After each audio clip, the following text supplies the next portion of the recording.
ओम ये नाक्षर समाम्नाय मधिगम्य महेश्वरात् कृष्णं व्याकरणं प्रोक्तं तस्मै पाणिनये नमः। वाक्यकारं वररुचिं भाष्यकारं पतंजलिं पाणिनिं सूत्रकारं च प्रणतोऽस्मि मुनित्रयं नमस्कृत्य तदुक्तिः परिभाव्य च वैयाकरणसिद्धान्त कौमुदीयं विरच्यते। ओम श्री गुरुचरणाभ्यां नमः। ओम सर्वेभ्यः नमः। नमः संस्कृताय। सर्वे कुशलानि क्षमति इति मन्ये। पिछली पाठों में हम लोगों ने देखा कि कैसे अनिप्सित और इप्सित में कर्म संज्ञा विधान होती है। ठीक है, पिछली पाठ की जो पाठांश जो वीडियो है, यानी कि पिछली पाठ तथा युक्तम चानिप्सितम पे की गई थी, तो उस सूत्र में ये विहित हुआ था कि जो अनिप्सित होती है, यानी कि जो ईप्सित तम भी नहीं है और ना ही ईप्सित है, यानी कि जो जिसको चाहने की इच्छा नहीं है, ऐसी जो अनिप्सित है उसकी भी कर्म संज्ञा विधान हो गई थी। ठीक है ना। एक तो हम देखे थे उससे पूर्व सूत्र कर्तुः ईप्सितमं कर्म, वहां पे बताया था कि कर्ता अपनी क्रिया के द्वारा जिसको सबसे अधिक चाहता है उसकी कर्म संज्ञा विधान होगी। उसके बाद फिर ये जो सूत्र आया तथा युक्तम चानिप्सितम, ये सूत्र कहता है कि कर्ता अपनी क्रिया के द्वारा जिसको सबसे अधिक चाहता है उसकी तो कर्म संज्ञा होगी ही, लेकिन जिसको नहीं भी चाहता है, एक होता है ना, एक होता है कि चाहना, एक होता है नहीं चाहना, नहीं चाहते हुए भी जो चाह लेता है उसकी भी कर्म संज्ञा होगी। अनिप्सितम ईप्सितम, ईप्सित तमवत क्रियया युक्तम अनिप्सितम कारकम कर्म संज्ञम स्यात्। ईप्सित तम की तरह जो क्रिया से युक्त, वो भी क्रिया से युक्त होनी चाहिए। ईप्सित तम जो कर्म है, वो जो कर्म जिस क्रिया से युक्त है उसी क्रिया से युक्त ये अनिप्सित भी होनी चाहिए। तो क्रिया युक्तम अनिप्सितम, उसी क्रिया से युक्त ये जो अनिप्सित है, इस अनिप्सित की भी कर्म संज्ञा विधान हो जाएगी।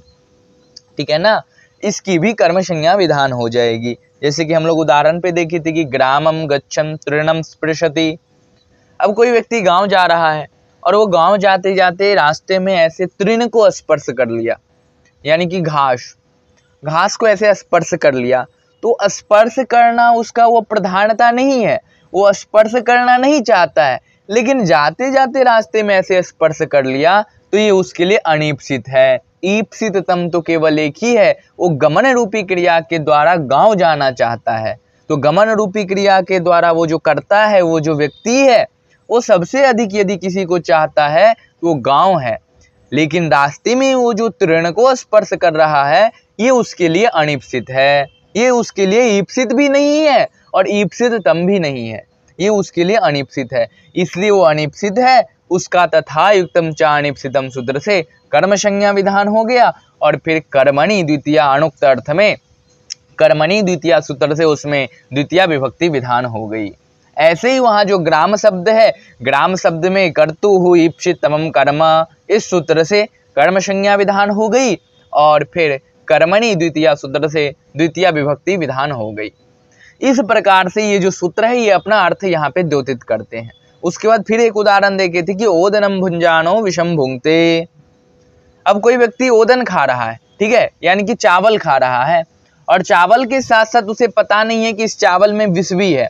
अब वो चावल खाते खाते विष भी खा लिया, तो उसके लिए ईप्सित तम जो है वो चावल है, वो चावल खाना चाहता है। अपने खाने रूपी क्रिया के द्वारा यदि वो सबसे अधिक किसी को चाहता है वो चावल है, तो जिसको सबसे अधिक चाहता है वो तो चावल है, और चावल की तो कर्म संज्ञा हो गई। कर्तु ईप्सितमं कर्म, इस सूत्र से वहां पे चावल की यानी कि ओदनम की कर्म संज्ञा तो हो गई, लेकिन जो अनिप्सित है उस चावल में भी कुछ मिला हुआ है। क्या मिला हुआ है? विष। तो विष अनिप्सित है, ये कर्ता खाना नहीं चाहता है, लेकिन न चाहते हुए भी वो खा लेता है, अनिप्सित के तौर पे भी वो ग्रहण कर लेता है, तो वो वहां पे क्या होता है? अनिप्सित कर्म।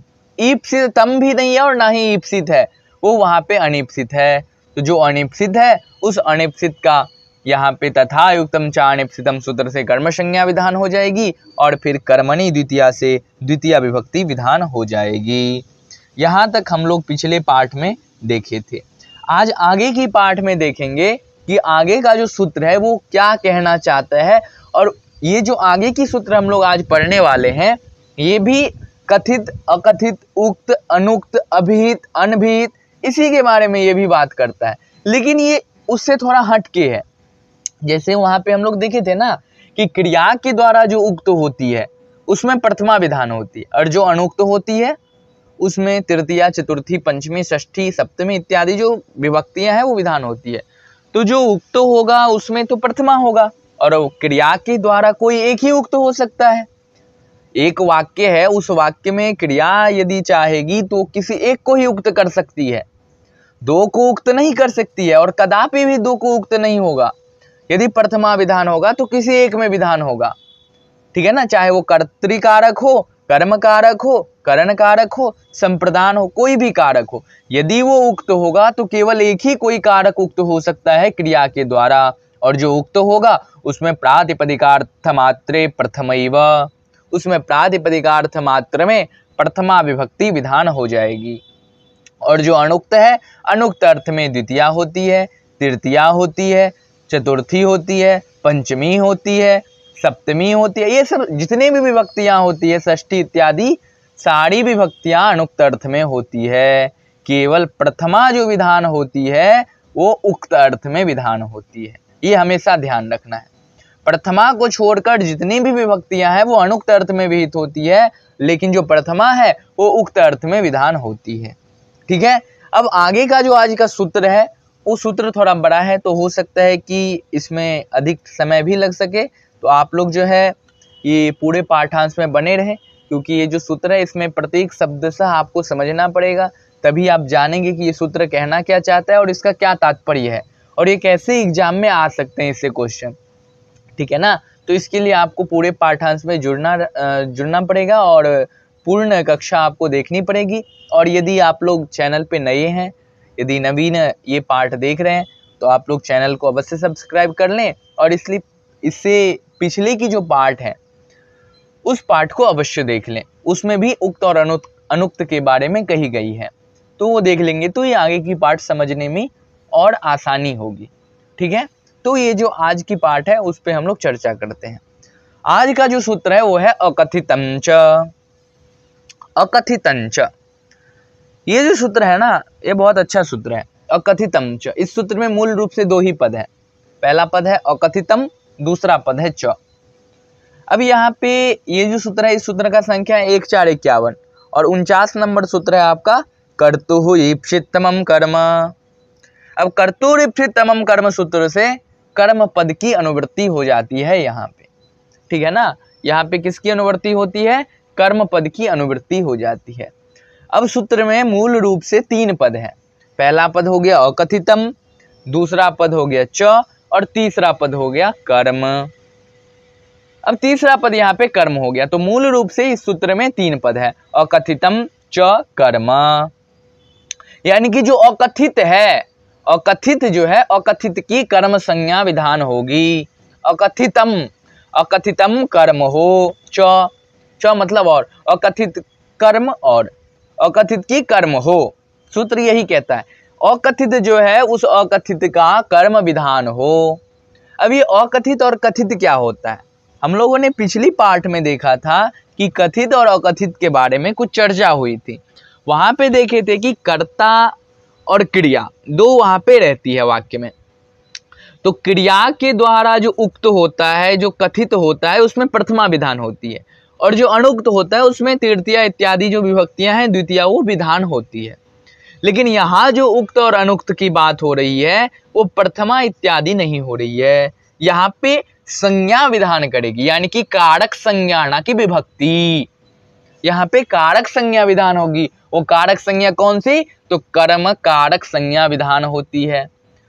तो कर्म कारक संज्ञा कहाँ पे विधान होगी? तो बोल रहे हैं कि अकथित, जो कथित नहीं है उसमें कर्म संज्ञा विधान होगी। बोल रहे हैं ऐसी कौन सी बात है भाई? बोल रहे आप जो है एक सूत्र पढ़े थे कर्तुः ईप्सितमं कर्म, वहां पे बताया गया था कि कर्ता अपनी क्रिया के द्वारा जिसको सबसे अधिक चाहता है उसकी कर्म संज्ञा होती है। ये कथित है, ये कहा गया है, ये एक नियम है। लेकिन जहां पे नियम नहीं है, जिसको आप कर्म नहीं कहना चाहते हैं, मान लीजिए कि कोई अन्य ऐसे कारक है, ठीक है, जैसे आपादान हो गया, अधिकरण हो गया, करण हो गया, संप्रदान हो गया, जो भी कारक हैं उन कारक को आप कर्म नहीं कहना, उस कारक को आप उस कारक के रूप में नहीं कहना चाहते। मान लो कि आप आपादान कारक है, अब आपादान को आप आपादान नहीं कहना चाहते हैं, तो यदि आप आपादान को आपादान नहीं कहना चाहते हैं तो वहां पे आपादान अकथित हो जाएगा, ठीक है ना। वहां पे आपादान जो है वो आपादान कारक अकथित हो जाएगा, और यदि आपादान कारक अकथित हुआ तो वहां पे कर्म संज्ञा हो जाएगी, क्योंकि ये सूत्र कहता है अकथितम च कर्म। जो अकथित होगा उसमें कर्म विहित होगा, चाहे वो कोई भी कारक हो। यदि आप करण कारक को करण के रूप में संज्ञा विधान नहीं कर रहे हैं, करण नहीं कर रहे हैं, तो वहां पे आपकी कर्म संज्ञा विधान हो जाएगी। संप्रदान को यदि संप्रदान के रूप में नहीं कह रहे हैं तो वहां पे कर्म संज्ञा विधान हो जाएगी, ठीक है ना। तो यदि कारक को आप उस कारक के रूप में नहीं कह रहे हैं, करण को करण के रूप में यदि नहीं कह रहे हैं, तो वहां पे उसकी कर्म संज्ञा विधान हो जाएगी। मान लो कि कोई करण कारक है और करण कारक को आप करण नहीं कह के संप्रदान के रूप में कह रहे हैं, तो वहां पे संप्रदान उसकी संज्ञा नहीं होगी, वहां पे उसकी कर्म संज्ञा विधान होगी। यदि आप संप्रदान कारक को संप्रदान कारक नहीं कहकर उसको करण कह रहे हैं, तो वहां पे उसकी करण संज्ञा विधान नहीं होगी, वहां पे उसकी कर्म संज्ञा विधान हो जाएगी, ठीक है ना। तो इस प्रकार से यहाँ पे बता रहे हैं कि कारक जो है, जितने भी कारक है, उस कारक को आप कारक के रूप में नहीं कहते हैं, यानी कि करण को करण के रूप में नहीं कहते हैं, तो वहां पे उसकी कर्म संज्ञा विधान हो जाएगी। विभक्ति नहीं विधान होगी, कर्म संज्ञा विधान होगी। विभक्ति आगे विधान करेगा। अब जब कर्म संज्ञा होगी तो विभक्ति पता ही है हम लोग को कि कर्मणि द्वितीया, कर्म में द्वितीया विभक्ति होती है, लेकिन सभी जगह कर्म में द्वितीया ही हो जाए ये निश्चित नहीं है, ठीक है ना। लेकिन कर्म में द्वितीया विभक्ति होती है, कुछ स्थान पे अपवाद है, वहां पे कर्म में द्वितीया नहीं होती, अन्य विभक्तियां विधान होती है, लेकिन मूल रूप से द्वितीया ही विधान होती है, ठीक है। तो यहाँ पे ये कह रहे हैं कि जो अकथित है, यानी कि जिस कारक को आप उस कारक के रूप में नहीं कह रहे हैं, आपादान को आप आपादान के तौर पे नहीं कह रहे हैं, उसको अन्य कारक के तौर पे कह रहे हैं, तो उसका अन्य कारक संज्ञा नहीं होगा, उसका कर्म संज्ञा विधान हो जाएगा। ये सूत्र यही कहता है कि भाई यहाँ जो आप है ना, कारक को कारक के तौर पे नहीं कह रहे हो। कोई आपादान कारक है, उस आपादान कारक को आपादान आप नहीं बोल रहे हो, और उसको जो है आप करण बोल रहे हो या संप्रदान बोल रहे हैं, तो उसकी करण या संप्रदान संज्ञा नहीं होगी, वो अकथित हो गया। जैसे ही आप उसको संप्रदान नहीं बोले, वो अकथित हो गया। यदि संप्रदान बोल देते तो फिर वो कथित हो जाता। यदि संप्रदान नहीं बोल रहे हैं उसको, तो वो अकथित हो जाएगा, और यदि वो अकथित हुआ तो वहां पे अकथितंच सूत्र से वहां पे कर्म संज्ञा विधान हो जाएगी। वही बोल रहे हैं, यदि आप कारक को कारक के रूप में विवक्षा नहीं कर रहे हैं, करण को करण के तौर पे विवक्षा नहीं कर रहे हैं, नहीं बोलना चाहते हैं, संप्रदान को संप्रदान के तौर पे नहीं बोलना चाहते हैं, तो वहां पे उसकी कर्म संज्ञा विधान हो जाएगी। बोलने ठीक है। अब यहाँ पे एक दोष उत्पन्न होता है कि प्रभु जी तब तो हम कोई भी कारक नहीं बोलेंगे, अब तब तो मुझे ज्यादा नहीं पढ़ना पड़ेगा, अब तो बस कर्म पढ़ लिए, कर्तरी पढ़ लिए, दो हो गया, अब काम इसी से चल जाएगा, अब तो हमें अन्य कारक पढ़ना ही नहीं पड़ेगा, क्योंकि हम करण को करण नहीं बोल के हम उसको कर्म बोल देंगे, कर्म से ही सारा काम चल जाएगा ना। अब करण संप्रदान आपादान अधिकरण आदि पढ़ने की कोई आवश्यकता ही नहीं है, अब तो सभी जगह कर्म से ही काम चल जाएगा। क्योंकि यदि कहीं पे करण हुआ, करण संज्ञा हुआ, तो हम बोल देंगे नहीं, मैं करण नहीं बोलना चाहता हूँ, मैं इसको कर्म बोलना चाहता हूँ, और मैं इस अकथितंच सूत्र यहाँ पे नियम लगा के उसको कर्म बोल के काम चला के आगे बढ़ जाऊंगा। ऐसा मैं सभी जगह कर सकता हूँ, पूरे लौकिक व्यवहार में ऐसा प्रयोग कर सकता हूँ। ऐसा कोई प्रश्न करता है, जब ऐसी प्रश्न होती है तो वहां पे एक आपत्ति आती है कि नहीं, सभी जगह ऐसा नहीं होता है, कुछ स्थान पे इसका विरोध होता है, ठीक है। तो फिर बता रहे हैं कि किस स्थान पे ये होता है, किस स्थान पे हम कारक जो है करण, संप्रदान, आपादान, इस सबको हम अकथित कह सकते हैं और किस स्थान पे इसको हम अकथित नहीं कह सकते हैं, ये अब पूछ रहे हैं। जब कोई ऐसा प्रश्न किया कि हम हर एक क्रिया, हर एक धातु में करण, संप्रदान, आपादान की विवक्षा ही नहीं करेंगे, सभी जगह हम कर्म कर्म कर्म कर्म कर्म की ही विवक्षा करके काम चला लेंगे, तो बोल रहे नहीं, ऐसी बात नहीं है। तो महाभाष्य आदि में उक्त है, बोले कि नहीं, सभी धातु सभी क्रिया में ऐसी नहीं होती है। कुछ क्रिया, कुछ क्राइटेरिया वहां पे बनाया गया है, कुछ क्षेत्र बनाया गया है। आप उसी क्षेत्र में करण, संप्रदान, आपादान इत्यादि को, यदि आप करण, संप्रदान, आपादान इत्यादि नहीं बोलना चाहते हैं तो वहां पे आप उसको कर्म की विवक्षा कर सकते हैं, सभी जगह विवक्षा नहीं कर सकते हैं। ठीक है ना। जब ऐसा प्रसंग हुआ तो वहां पे ये नियम दिए। तो वहां पे क्या नियम है, तो बता रहे हैं कि वहां पे 16 धातु है और 16 धातु के योग में जो है आप संप्रदान को संप्रदान यदि नहीं बोलना चाहते तो वहां पे आप उसको कर्म कर सकते हैं। यदि आप करण को करण नहीं बोलना चाहते तो वहां पे कर्म कर सकते हैं। अधिकरण को अधिकरण नहीं बोलना चाहते हैं तो वहां पे आप उसको कर्म कर सकते हैं। लेकिन प्रसंग ये है कि 16 धातु से इतर यदि कोई दूसरा, तीसरा या अन्य धातु का यदि प्रयोग कर रहे हैं, ये 16 धातु के समूह से भिन्न हो और कोई अन्य धातु हो, तो वहां पे ये नियम नहीं लगेगा। वहां पे यदि संप्रदान है तो संप्रदान की ही निश्चित तौर पे विवक्षा करनी पड़ेगी। संप्रदान को आप ये नहीं कहेंगे मैं संप्रदान नहीं बोलना चाहता हूं, वहां पे आपके मन से वो कार्य नहीं होगा। वहां पे यदि संप्रदान विधान हो रहा है तो संप्रदान ही करना पड़ेगा, बस ये 16 धातु को छोड़कर। इन 16 धातुओं में आप संप्रदान को संप्रदान तौर पर यदि विवक्षा नहीं कर रहे हैं, यदि नहीं बोल रहे हैं, यदि कथित नहीं कर रहे हैं, तो इसकी अकथितम च सूत्र से कर्म संज्ञा विधान हो जाएगी। ठीक है ना। यही यहाँ पे बताएं कि कुछ क्राइटेरिया विधान है, यदि उसके अंदर कार्य हो रहा है तब तो ठीक है, यदि उससे बाहर कार्य हो रहा है उन 16 धातुओं को छोड़कर, तब तो वहां पे आप कार्य नहीं कर सकते हैं। तब यदि संप्रदान हो रहा है तो संप्रदान ही करना पड़ेगा, यदि करण कारक विधान हो रहा है तो करण ही करना पड़ेगा।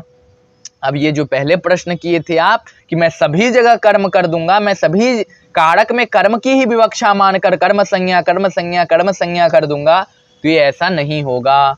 ठीक है ना, ऐसा नहीं होगा। बस 16 धातु के योग में आप कारक को अविवक्षा करके कर्म संज्ञा कर सकते हैं, लेकिन 16 धातुओं से जो इतर धातु है, अन्य धातु जो है, उसमें आप नहीं कर सकते हैं। यदि उसमें संप्रदान की विवक्षा हो रही है तो आपको संप्रदान संज्ञा ही करना पड़ेगा, यदि उसमें करण की विवक्षा हो रही है तो करण ही करना पड़ेगा, आप उसमें कर्म नहीं कर सकते हैं। ठीक है ना। ये अब हम लोग अब आगे पढ़ेंगे तो उसमें इसको बढ़िया से बताया गया है। तो ये अकथितंच सूत्र में यही कहते हैं। अब आगे बता रहे हैं कि आपादानादि विषय से ही अविवक्षितम कारकम कर्म संज्ञम स्यात्। बोल रहे हैं कि आपादानादि विशेष ही अविवक्षितम कारकम कर्म संज्ञम स्यात्। बोल रहे हैं कि आपादान आदि जो कारक है, आपादान मतलब करण, संप्रदान, आपादान, अधिकरण, कर्तृ इत्यादि जो भी कारक है, आपादान आदि जो भी कारक है, उन कारक विशेष में, वो कारक विशेष है, आपादान एक कारक विशेष है, करण एक कारक विशेष है, ये विभक्ति नहीं है, ये कारक विशेष है। इन कारक विशेष में यदि अविवक्षितम, यदि अविवक्षा हो रही है, यानी कि आप करण को करण नहीं कह रहे हैं, यदि करण को करण की संज्ञा रूप में विवक्षा नहीं कर रहे हैं, यदि उसको अविवक्षित कर रहे हैं, तो यदि अविवक्षित होगा आपादानादि विशेष ही अविवक्षितम कारकम, अविवक्षितम यत् कारकम भवन्ति, ये कारकानि सन्ति यत्र तेषां कारकाणां कर्म संज्ञम स्यात्, उन कारकों का कर्म संज्ञा विधान हो। यदि उसको आप करण को करण तौर पे नहीं बोलना चाहते हैं, यदि आप उसको करण को करण के तौर पे विवक्षा नहीं कर रहे हैं, तो फिर उसका कर्म संज्ञा विधान हो जाएगा। ठीक है ना, वही यहाँ पे बता रहे हैं कि उसका कर्म संज्ञा विधान हो जाएगा। अब प्रश्न ये आता है कि यहाँ पे आप आपादान क्यों लिख रहे हो, यहाँ पे आप आपादानादि विशेष ही अविवक्षितम कारकम कर्म संज्ञम स्यात्, पहले आपादान कारक क्यों लिख रहे हो? कारकों में तो सबसे पहले कर्तृ कारक आता है ना, उसके बाद कर्म, उसके बाद करण, उसके बाद संप्रदान, उसके बाद आपादान, 5वें नंबर पे आपादान आता है। तो पहले आप ये कहना चाहिए आपको, कर्तृरादि विशेष ही अविवक्षितम कारकम कर्म संयम स्यात्। ये आपादानादि विशेष ही अविवक्षितम कारकम कर्म संयम स्यात्, ऐसा क्यों बोल रहे हैं आप? आपादान पहले क्यों बोल रहे हैं? पहले कर्तृकारक बोलना चाहिए आपको, कर्तृ प्रधान होता है तो कर्तृ के साथ इसका योग कर देना चाहिए, आपादान कहने की आवश्यकता ही नहीं है।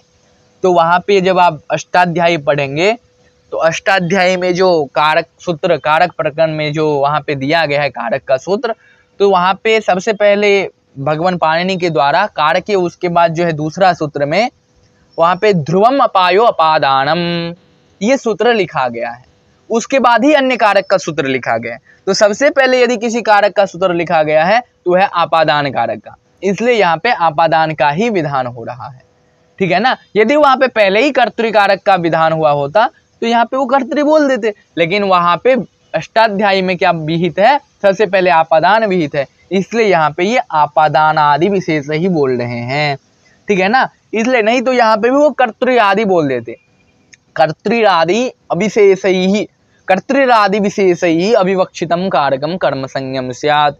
कर्तृरादि जो कारक है उस कारक में यदि उस कारक को कारक के रूप में विवक्षा नहीं हो रही, यदि अविवक्षित है तो उसकी कर्म संज्ञा विधान हो सकती है, ठीक है। तो इस प्रकार से यहाँ पे बताए हैं।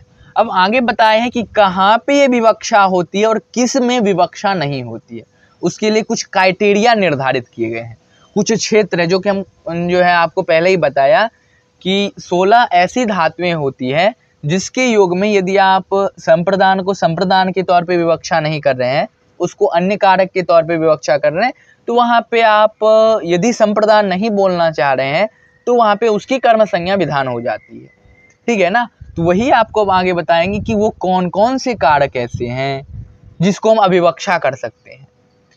ऐसे कौन कौन से कारक हैं तो बता दिए कि भाई कारक तो जितने भी उसको आप अविवक्षा कर सकते हो, लेकिन किस क्रिया के योग में, किस धातु के योग में हम अविवक्षा कर सकते हैं, ये यहाँ पे प्रसंग है। जब इस प्रकार की प्रसंग आई तो महाभाष्य आदि जो भाष्यकार हुए हैं भगवान पतंजलि, उन्होंने भाष्य में ये लिखे हैं कि कौन कौन से ऐसे कारक हैं।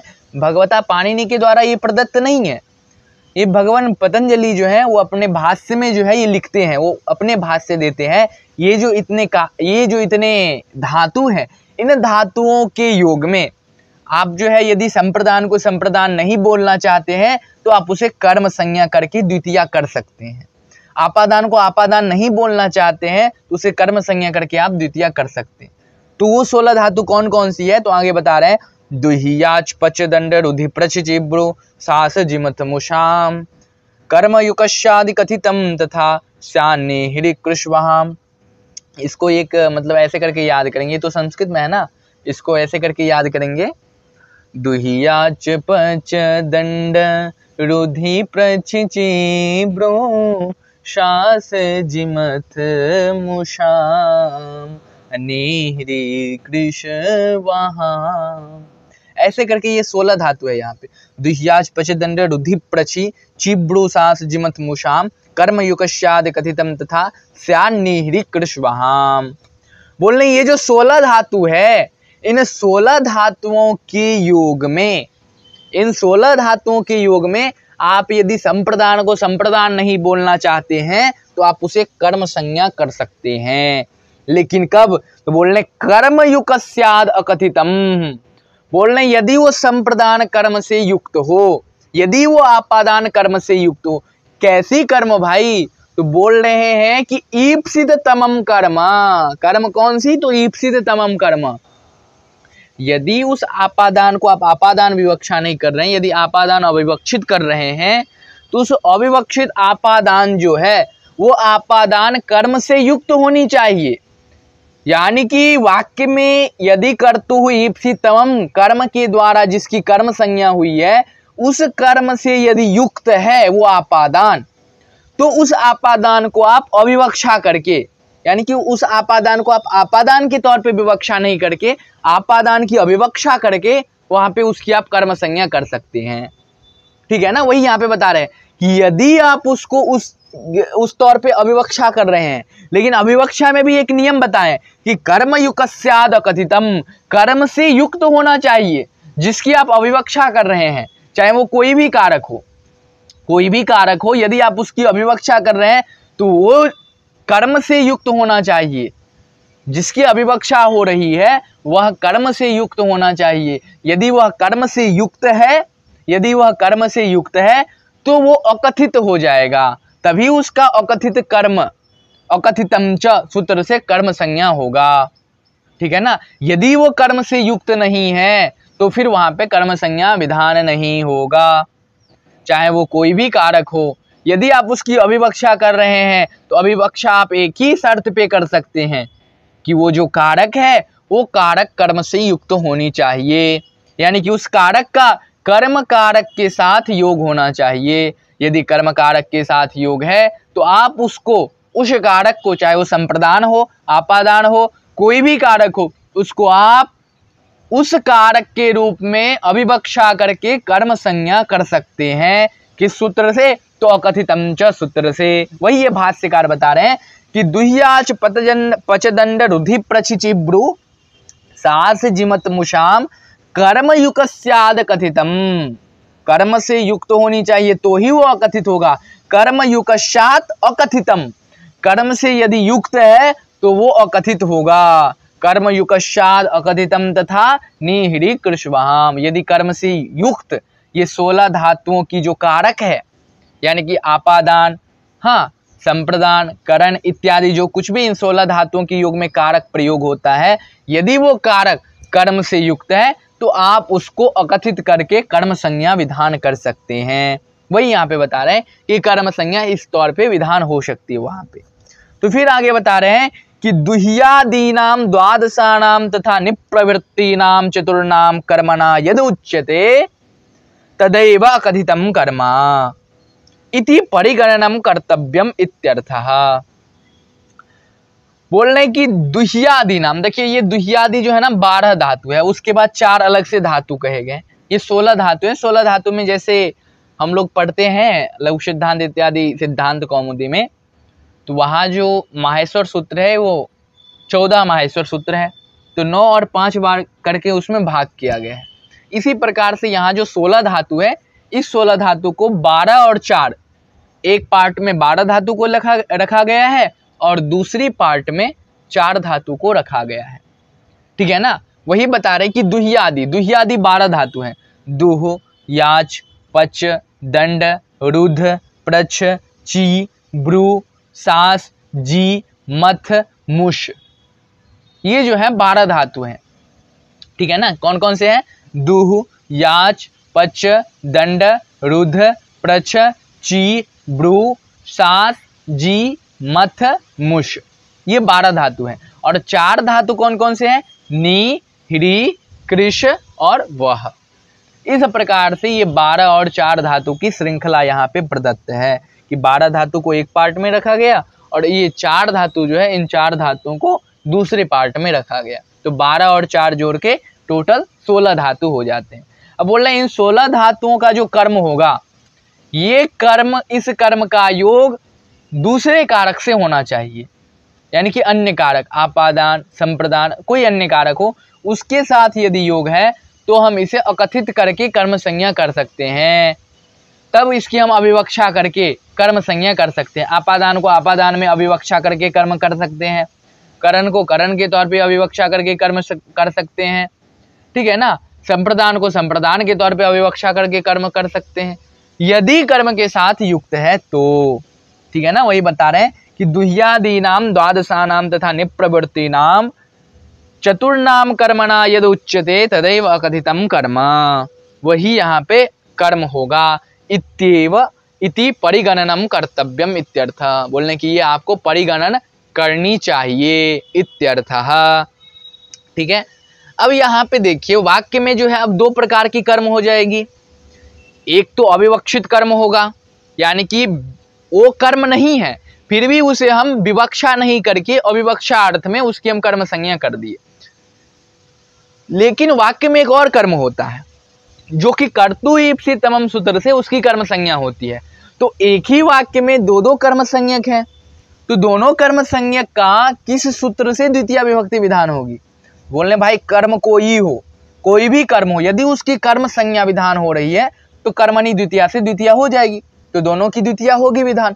लेकिन यदि वाक्य में दो दो कर्म है तो दोनों कर्म को हम पहचानेंगे कैसे कि कौन कर्म क्या है और कौन कर्म क्या है? तो बोलने की एक जो कर्म होगा आपका, यानी कि कर्तु ईप्सितमम कर्म के द्वारा जिसकी कर्म संज्ञा हुई होगी उसे हम गौण कर्म कहते हैं। उसे हम क्या कहते हैं? उसे हम गौण कर्म कहते हैं। लेकिन जिसकी कर्तु ईप्सितमम कर्म के द्वारा कर्म संज्ञा नहीं हुई है, यानी कि अकथितंच सूत्र के द्वारा कर्म संज्ञा हुई है, उसे हम क्या बोलते हैं? नहीं, जिसकी कर्तु ईप्सितमम कर्म के द्वारा कर्म संज्ञा हुई है उसे हम प्रधान कर्म कहते हैं। ठीक है ना? जिसकी कर्तु ईप्सितमम कर्म के द्वारा कर्म संज्ञा हुई है उसे हम प्रधान कर्म कहते हैं, और जिसकी कर्तु ईप्सितमम कर्म के द्वारा कर्म संज्ञा नहीं होके अकथितंच सूत्र के द्वारा कर्म संज्ञा हुई है उसे हम गौण कर्म कहते हैं। तो इस प्रकार से गौण कर्म और प्रधान कर्म में भेद यहाँ पे बताए हैं कि गौण कर्म एक होता है, एक प्रधान कर्म होता है। तो प्रधान कर्म वो हो गया जो कर्ता अपनी क्रिया के द्वारा जिसको चाहता है कर्तु ईप्सितमम कर्म के द्वारा विहित हुआ होगा, और गौण कर्म वो हो गया जो अकथितंच सूत्र के द्वारा विधान हुआ होगा, यानी कि आप आपादान को आपादान न बोलकर उसे कर्म बोल दिए होंगे अकथितंच सूत्र से। तो उस प्रकार का जो कर्म होगा, यानी अकथितंच सूत्र के द्वारा जो कहा गया होगा उसे हम गौण कर्म कहेंगे, और जो कर्तु ईप्सितमम कर्म के द्वारा जो कहा गया है उसे हम प्रधान कर्म कहते हैं। तो इस प्रकार से दोनों कर्म में भेद बताएं कि एक गौण कर्म होता है, एक प्रधान कर्म होता है। ठीक है, वही अब आगे एक उदाहरण दे रहे हैं कि गाम दोग्धी पयः। गाम दोग्धी पयः, अब दू धातु है, दू धातु से दोग्धी रूप बनता है एक वचन में। ठीक है ना? दोग्धी ऐसे रूप बनता है, गाम दोग्धी पयः। तो गाम दोग्धी पयः, अब गाम दोग्धी पयः इस वाक्य में दो दो यहाँ पे कर्म पद है। ठीक है ना? दो दो कर्म संज्ञक है, गाम दोग्धी पयः। अब गाम दोग्धी पयः तो एक कर्ता को ले आते हैं, देवदत्त जी को ले आते हैं, देवदत्तः गाम दोग्धी पयः। अब देखिए इस वाक्य में दो दो कर्म पद है, एक तो पहला गाम हो गया और दूसरा एक जो है वो पयः है। ठीक है ना? दूसरा क्या है? पयः। दोनों जो है कर्म संज्ञक है, एक प्रधान कर्म है, एक गौण कर्म है। अब इसमें से हम पहचानेंगे कैसे कि इसमें गौण कर्म कौन है और प्रधान कर्म कौन है? ये भी तो पहचानने वाली बात है ना। अब कहीं पे आपको ऐसा रूप मिल जाएगा, वहां पे अभिवक्षा करके बोल दिया गया होगा, अब आपको बोलेगा कि इसमें गौण कर्म कौन है, प्रधान कर्म कौन है, बताइए। तो आप क्या करेंगे? वहां पे कंफ्यूज हो जाएंगे। तो यहाँ पे देखिए अब कैसे इसमें गौण और प्रधान को पहचानेंगे। यहाँ पे कर्ता कौन है? देवदत्त, और क्रिया क्या हो रही है? दोहन क्रिया हो रही है, यानी कि दोहने की क्रिया हो रही है। तो कर्ता अपनी क्रिया के द्वारा सबसे अधिक किसको चाहता है? यानी कि कर्ता जो है देवदत्त, वो अपनी दोहन रूपी क्रिया के द्वारा सबसे अधिक किसको चाहता है? गाय को या दूध को? तो मूल रूप से यहाँ पे आप लोग बोलेंगे कि दूध को चाहता है। तो जिसको चाहता है अत्यधिक उसकी कर्म संज्ञा विधान हो जाएगी। किस सूत्र से?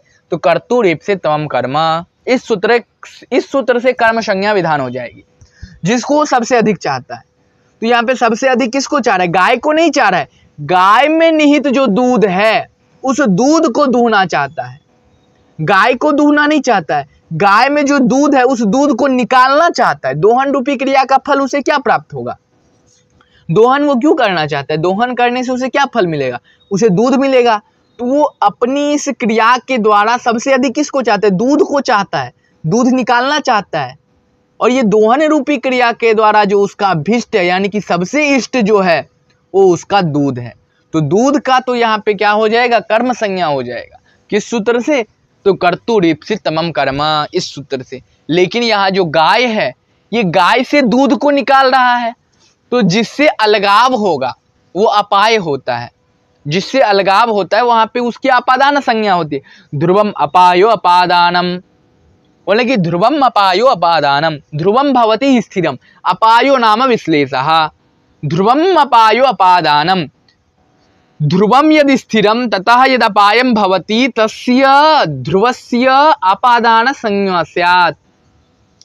बोल रहे हैं कि जो ध्रुव, जो स्थिर, ध्रुवम का अर्थ होता है स्थिरम, ध्रुव मतलब होता है स्थिर, और ध्रुव से जो अपाय होता है, जो विच्छेद होता है, जिसकी अलगाव होती है, ठीक है ना, ध्रुव से जिसकी विच्छेद होती है, जिसकी अलगाव होती है, वो वहां पे अपाय कहलाता है। तो ध्रुव जो है वो स्थिर है, उस ध्रुव जो स्थिर है उस ध्रुव की आपादान संज्ञा होती है, और जिसकी आपादान संज्ञा होती है उसकी फिर आपादान पंचमी से पंचमी विधान हो जाता है, ठीक है ना। वहां पे आपादान पंचमी से पंचमी विधान हो जाता है। तो बोल रहे यहाँ पे गाय से दूध को आप निकाल रहे हैं, गाय जो है, गाय यहाँ पे स्थिर है और गाय से जो है दूध को आप निकाल रहे हैं, तो गाय की तो आपादान संज्ञा होनी चाहिए, गाय में तो पंचमी होनी चाहिए ना। तो गाय में पंचमी क्यों नहीं हुई, गाय में पंचमी विभक्ति क्यों नहीं विधान हुई, गाय में आप प्रथमा क्यों किए, गाम, पया तो ठीक है, पया में गाम, इसमें द्वितीया क्यों किए, गाम में सॉरी द्वितीया है, गाम में आप द्वितीया क्यों किए, पया तो ठीक है, पया का कर्तुर ईप्सितमम कर्म से कर्म हो कि उसमें द्वितीया हो गई, लेकिन गाम जो शब्द है इस गाय से तो अलगाव हो रहा है दूध का, यानी कि पहले गाय में दूध निहित है, अब जब दोहन क्रिया होगी तो दूध का गाय से अलगाव हो जाएगा, विच्छेद होगा, तो जिससे विच्छेद होता है उसमें आपादान संज्ञा होती है। तो यहाँ पे गाय की तो आपादान संज्ञा होनी चाहिए, तो गाय की आपादान संज्ञा क्यों नहीं हो रही। तो बोल रहे यहाँ पे इस वाक्य में जो क्रियापद है, यानी कि जिस धातु का प्रयोग है वो आपका दू धातु है, और दू धातु दोहन अर्थ में प्रयोग होता है, और दू धातु का अर्थ होता है दूहना, ठीक है ना, और दोहन अर्थ में यहाँ पे दू धातु का प्रयोग है। और बताए हैं कि आप यदि दुहिया आदि ये जो 16 धातु है इसमें से कोई भी एक धातु हो, यदि उस धातु में आप आपादान को आपादान नहीं कहना चाहते हैं, संप्रदान को संप्रदान नहीं कहना चाहते हैं, तो उसकी अभिवक्षा अर्थ में वहाँ पे कर्म संज्ञा हो जाती है। इसलिए यहाँ पे ये जो गाय शब्द है इस गाय में कर्म संज्ञा विधान हो गई, ठीक है। यहाँ जो गाय जो शब्द है, ये गाय हालांकि आपादान है, लेकिन इस आपादान की अविवक्षा अर्थ में, विवक्षा नहीं, यदि विवक्षा होता तो फिर वहां पे आप ये आपादान करके वहां पे आप पंचमी कर सकते हैं, लेकिन यदि अविवक्षा हो रही है तो वहां पे आप इसको कर्म कर सकते हो। वहां पे भी एक नियम है, कर्म युक्तम, कर्म के साथ उसका योग होना चाहिए, कर्म से वो युक्त होना चाहिए। तो यहाँ पे देखिए गाय के साथ दूध का युक्त, दूध जो है वो युक्त है ना, गाय से दूध युक्त है, तो कर्म जो है वो दूध है, और ये दूध कर्म गाय से युक्त है, ठीक है। तो यहाँ पे गाय जो है वो आपादान है, और आपादान कारक के साथ कर्म भी युक्त है, और कर्म रूपी जो यहाँ पे शब्द है, जो अर्थ है वो यहाँ पे दूध है, तो दूध गाय के साथ युक्त है, यानी कि कर्म आपादान के साथ युक्त है। बताए हैं कर्म युक्ताद कथितम, यदि कर्म उसके साथ युक्त हो, आपादान आदि कारक के साथ यदि युक्त हो, तो फिर उसे हम अकथित करके कर्म संज्ञा कर सकते हैं। तो यहाँ पे आप दोनों रूप बना सकते हैं, यदि आप इसको विवक्षा करेंगे आपादान की तो आप यहाँ पे पंचमी भी लगा सकते हैं गौ में, यदि इसकी विवक्षा नहीं कर रहे हैं, इसको अविवक्षित कर रहे हैं, इसकी विवक्षा, इसको यदि आप आपादान के तौर पे नहीं बोलना चाहते हैं, इसको कर्म बोलना चाहते हैं, तो इसमें आप द्वितीया भी कर सकते हैं, यानी कि कर्म संज्ञा करके इसमें द्वितीय विभक्ति विधान हो जाएगी। इसलिए यहाँ पे ये जो गाय शब्द है और ये यहाँ जो एक दूसरा शब्द दूध है, एक तो प्रधान कर्म हो गया, और प्रधान कर्म जो विहित है वो प्रधान कर्म यहाँ पे आपका है पयः, ठीक है। और पय शब्द जो है उसका द्वितीय एक वचन में बनता है पयः। तो पय जो है ये एक कर्म है जो कि प्रधान कर्म है, और गाय जो है आपादान है, और आपादान जो है अविवक्षा अर्थ में इसकी कर्म संज्ञा हो गई, तो गाम दुग्धि पयः। दूसरा उदाहरण है कि बलिम याचते वसुधाम, बलिम याचते वसुधाम, बलिम याचते वसुधाम, ये उदाहरण मुझे लगता है कि ये गाम दुग्धि पया में कोई शंका नहीं हुई होगी, ये सामान्य उदाहरण है, ठीक है।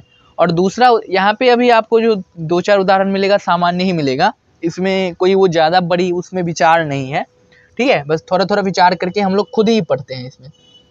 दूसरा उदाहरण है कि बलिम याचते वसुधाम, अब वामनः, अब बलि से कौन, पृथ्वी मांगा था, शायद आप लोगों को पता होगा, वामन भगवान विष्णु, भगवान विष्णु का जो स्वरूप है वामन, वामन स्वरूप, यानी कि बौना अवतार, वामन अवतार कहते हैं ना, 10 अवतार में से एक वामन अवतार भी आता है।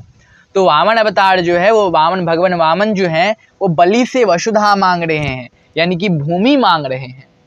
ठीक है, तो वामनः बलिम याचते वसुधाम।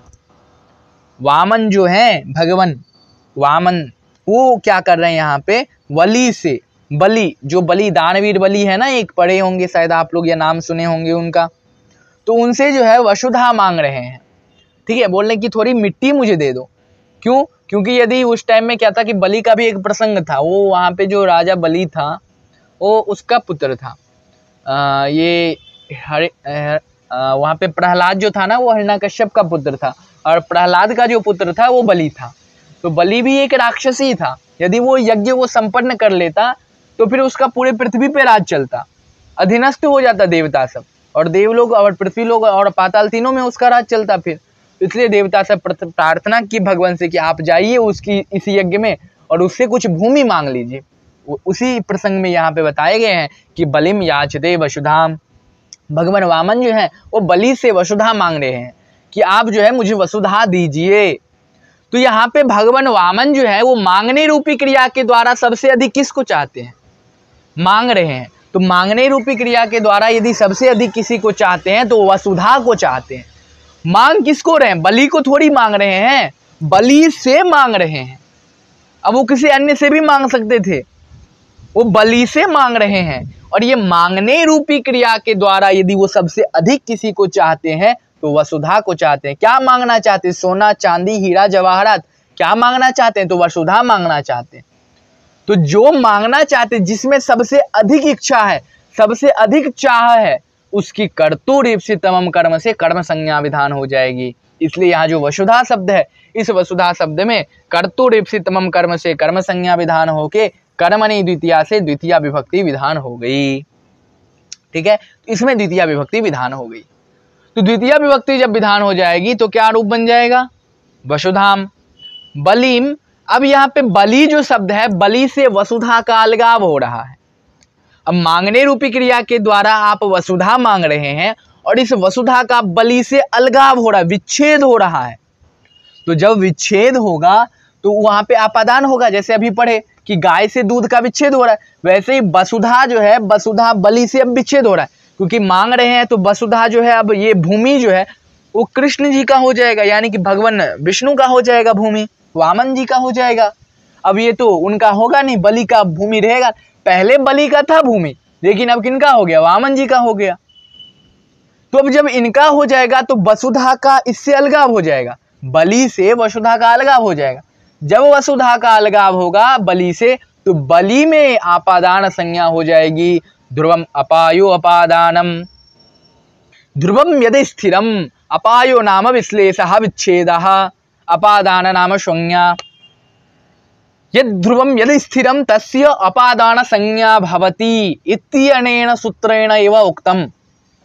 कि जो स्थिर है, जो ध्रुव है, जो स्थिर है, उससे यदि विच्छेद हो रहा है, अलगाव हो रहा है, तो जो ध्रुव स्थिर है उसकी अपादान संज्ञा विधित होती है, उसकी अपादान संज्ञा विधान होती है।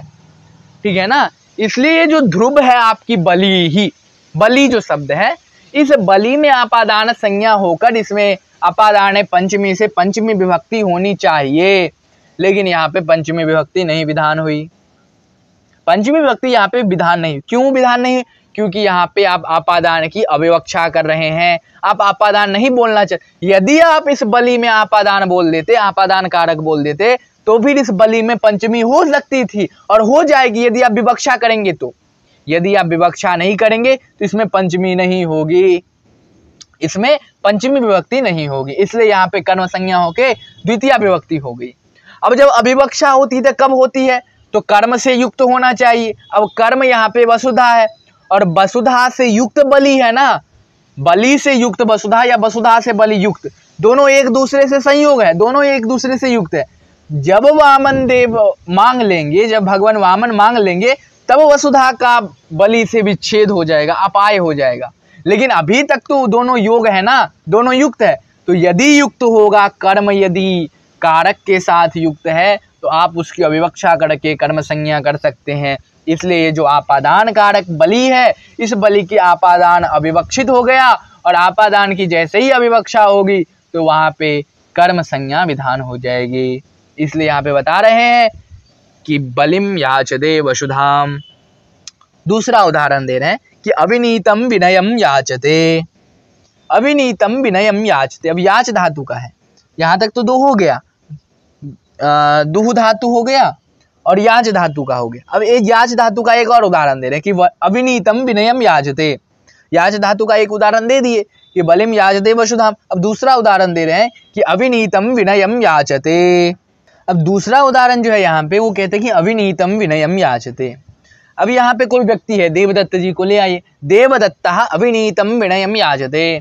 अब देवदत्त जी जो है वो विनय याचना कर रहे हैं, यानी कि कुछ मांग रहे हैं। यहाँ पे क्या मांग रहे हैं? तो याच धातु से जो यहाँ पे मांगने रूपी धातु है, देवदत्त द्वारा जो मांगने रूपी धातु की जा रही है, वो वहाँ पे विनय मांगा जा रहा है कि मुझे विनय प्रदान करें। विनयम याचते। किससे? तो अविनीतम, अविनीत से विनय मांग रहे हैं। यहाँ पे भी मांग रहे, यहाँ पे भी छेद हो रहा है, तो अविनीत जो है यहाँ पे आपादान हो जाएगा अविनीत का, और आपादान के अविवक्षा अर्थ में यहाँ पे कर्म संज्ञा हो गया तो अविनीतम बन गया। और विनय जो शब्द है, विनय की कर्तुरीप्सितम कर्म से कर्म संज्ञा हो के कर्मणि द्वितीया से द्वितीया हो गई तो विनयम हो गया। तो यहाँ पे विनयम याचते। ठीक है, मांगने रूपी क्रिया के द्वारा यहाँ पे विनय की मांग की जा रही है। लेकिन जो अविनीत है वो, उसका अविनीत का अर्थ होता है अशिष्ट, जो शिष्ट नहीं है। शिष्ट मतलब जो प्रधान है, और जो अशिष्ट है मतलब वो अप्रधान है। तो अशिष्ट से यहाँ पे विनय की कामना की जा रही है। ठीक है ना, अशिष्ट से विनय की याचना की जा रही है। तो मांगने रूपी क्रिया के द्वारा यहाँ पे विनय मांगा जा रहा है। लेकिन किससे मांगा जा रहा है? तो अशिष्ट से। तो अशिष्ट में आपादान होनी चाहिए थी। सेम यहाँ पे प्रोसेस है, जैसे आप देखिए बलिम याचते वसुधाम, वैसे अविनीतम विनयम याचते। यहाँ पे एक गौण कर्म है, एक प्रधान कर्म है। प्रधान कर्म हो गया विनय और गौण कर्म हो गया अविनीतम। इसी प्रकार से अविनीतम विनयम याचते। और यहाँ पे आपादान की विवक्षा नहीं की जा रही है, तो जब आपादान की विवक्षा नहीं होगी तो वहाँ पे कर्म संज्ञा विधान हो जाएगी। इसलिए यहाँ पे कर्म संज्ञा विधान हो गई। तो अविनीतम विनयम याचते देवदत्तः। अब यहाँ पे एक और उदाहरण दे रहे हैं, ये अब दूसरे का दे रहे हैं। दुह याच 16 धातु है, तो दु धातु का हो गया उदाहरण, याच धातु का हो गया। अब दंड, दुह याच पच, अब पच का धातु का हो रहा है। अब उसके बाद दंड, अब क्या है? पच धातु।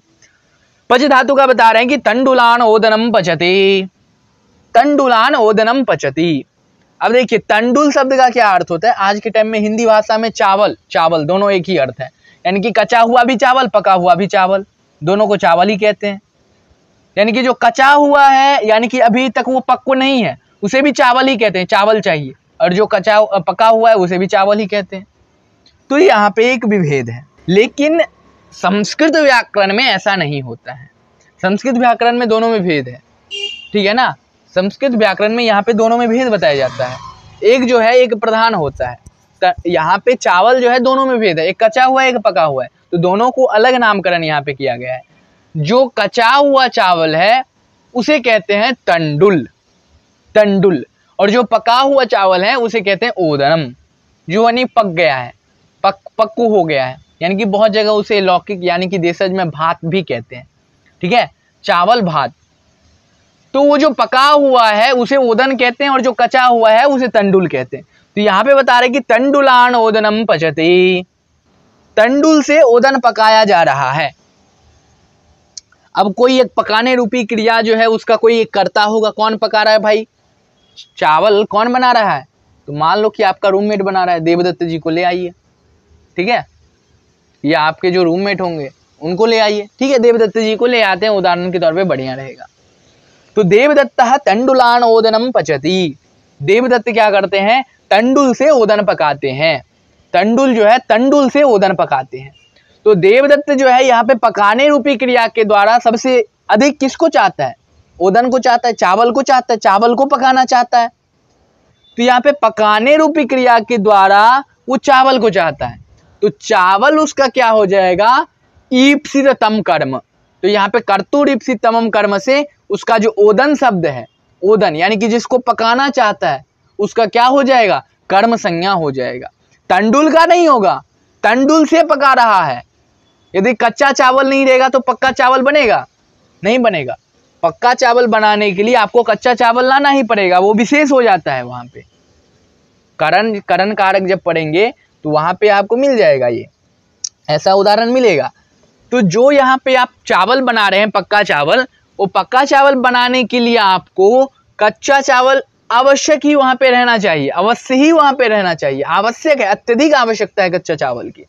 तो देवदत्त जी क्या कर रहे हैं, पका रहे हैं। तो पका रहे हैं तो पकाने रूपी क्रिया के द्वारा सबसे अधिक किसी को चाहते हैं, तो वो पके हुए चावल को चाह रहे हैं, पका हुआ चावल को पका रहे हैं, ठीक है ना। ओदनम पचती, ओदनम पचती, ऐसे वो कर रहे हैं। लेकिन ओदनम पचती केन पचती ओदनम, तो तंडुलेन पचती ओदनम, तंडुलई ही पचती ओदनम, ऐसा प्रयोग होना चाहिए। यहाँ पे करण है ये तंडुल, तंडुल एक साधन है, तंडुल यहाँ पे चावल ओदन बनाने में ये तंडुल एक साधन है, और इस साधन का यहाँ पे करण कारक होना चाहिए, और करण संज्ञा होके इसमें क्या होनी चाहिए, करण संज्ञा होके इसमें तृतीया विभक्ति होनी चाहिए, कर्तृकरणयोस् तृतीया। लेकिन यहाँ पे तृतीया विभक्ति विधान नहीं हो रही, ठीक है ना, यहाँ पे तृतीया विभक्ति विधान नहीं हो रही।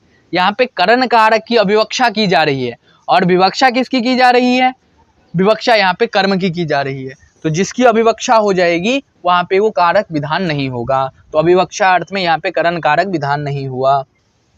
तो जो अविवक्षित कारक है, ठीक है ना, जो अविवक्षित कारक है यहाँ पे, यानी कि एक की विवक्षा की जा रही है और एक की अविवक्षा की रही, तो जो अविवक्षित कारक है उस अविवक्षित कारक का यहाँ पे कर्म संज्ञा हो जाएगा। तो यहाँ पे तंडुल क्या है, तंडुल एक साधन है, यानी कि करण है, और इसके द्वारा चावल बनाया जा रहा है, यानी कि चावल के द्वारा ओदन पकाया जा रहा है। तो चावल जो है यहाँ पे ओदन पकाने में एक सहायक है, और ये एक अभिष्ट कारण है, यदि चावल नहीं रहेगा तो ओदन नहीं बन पाएगा।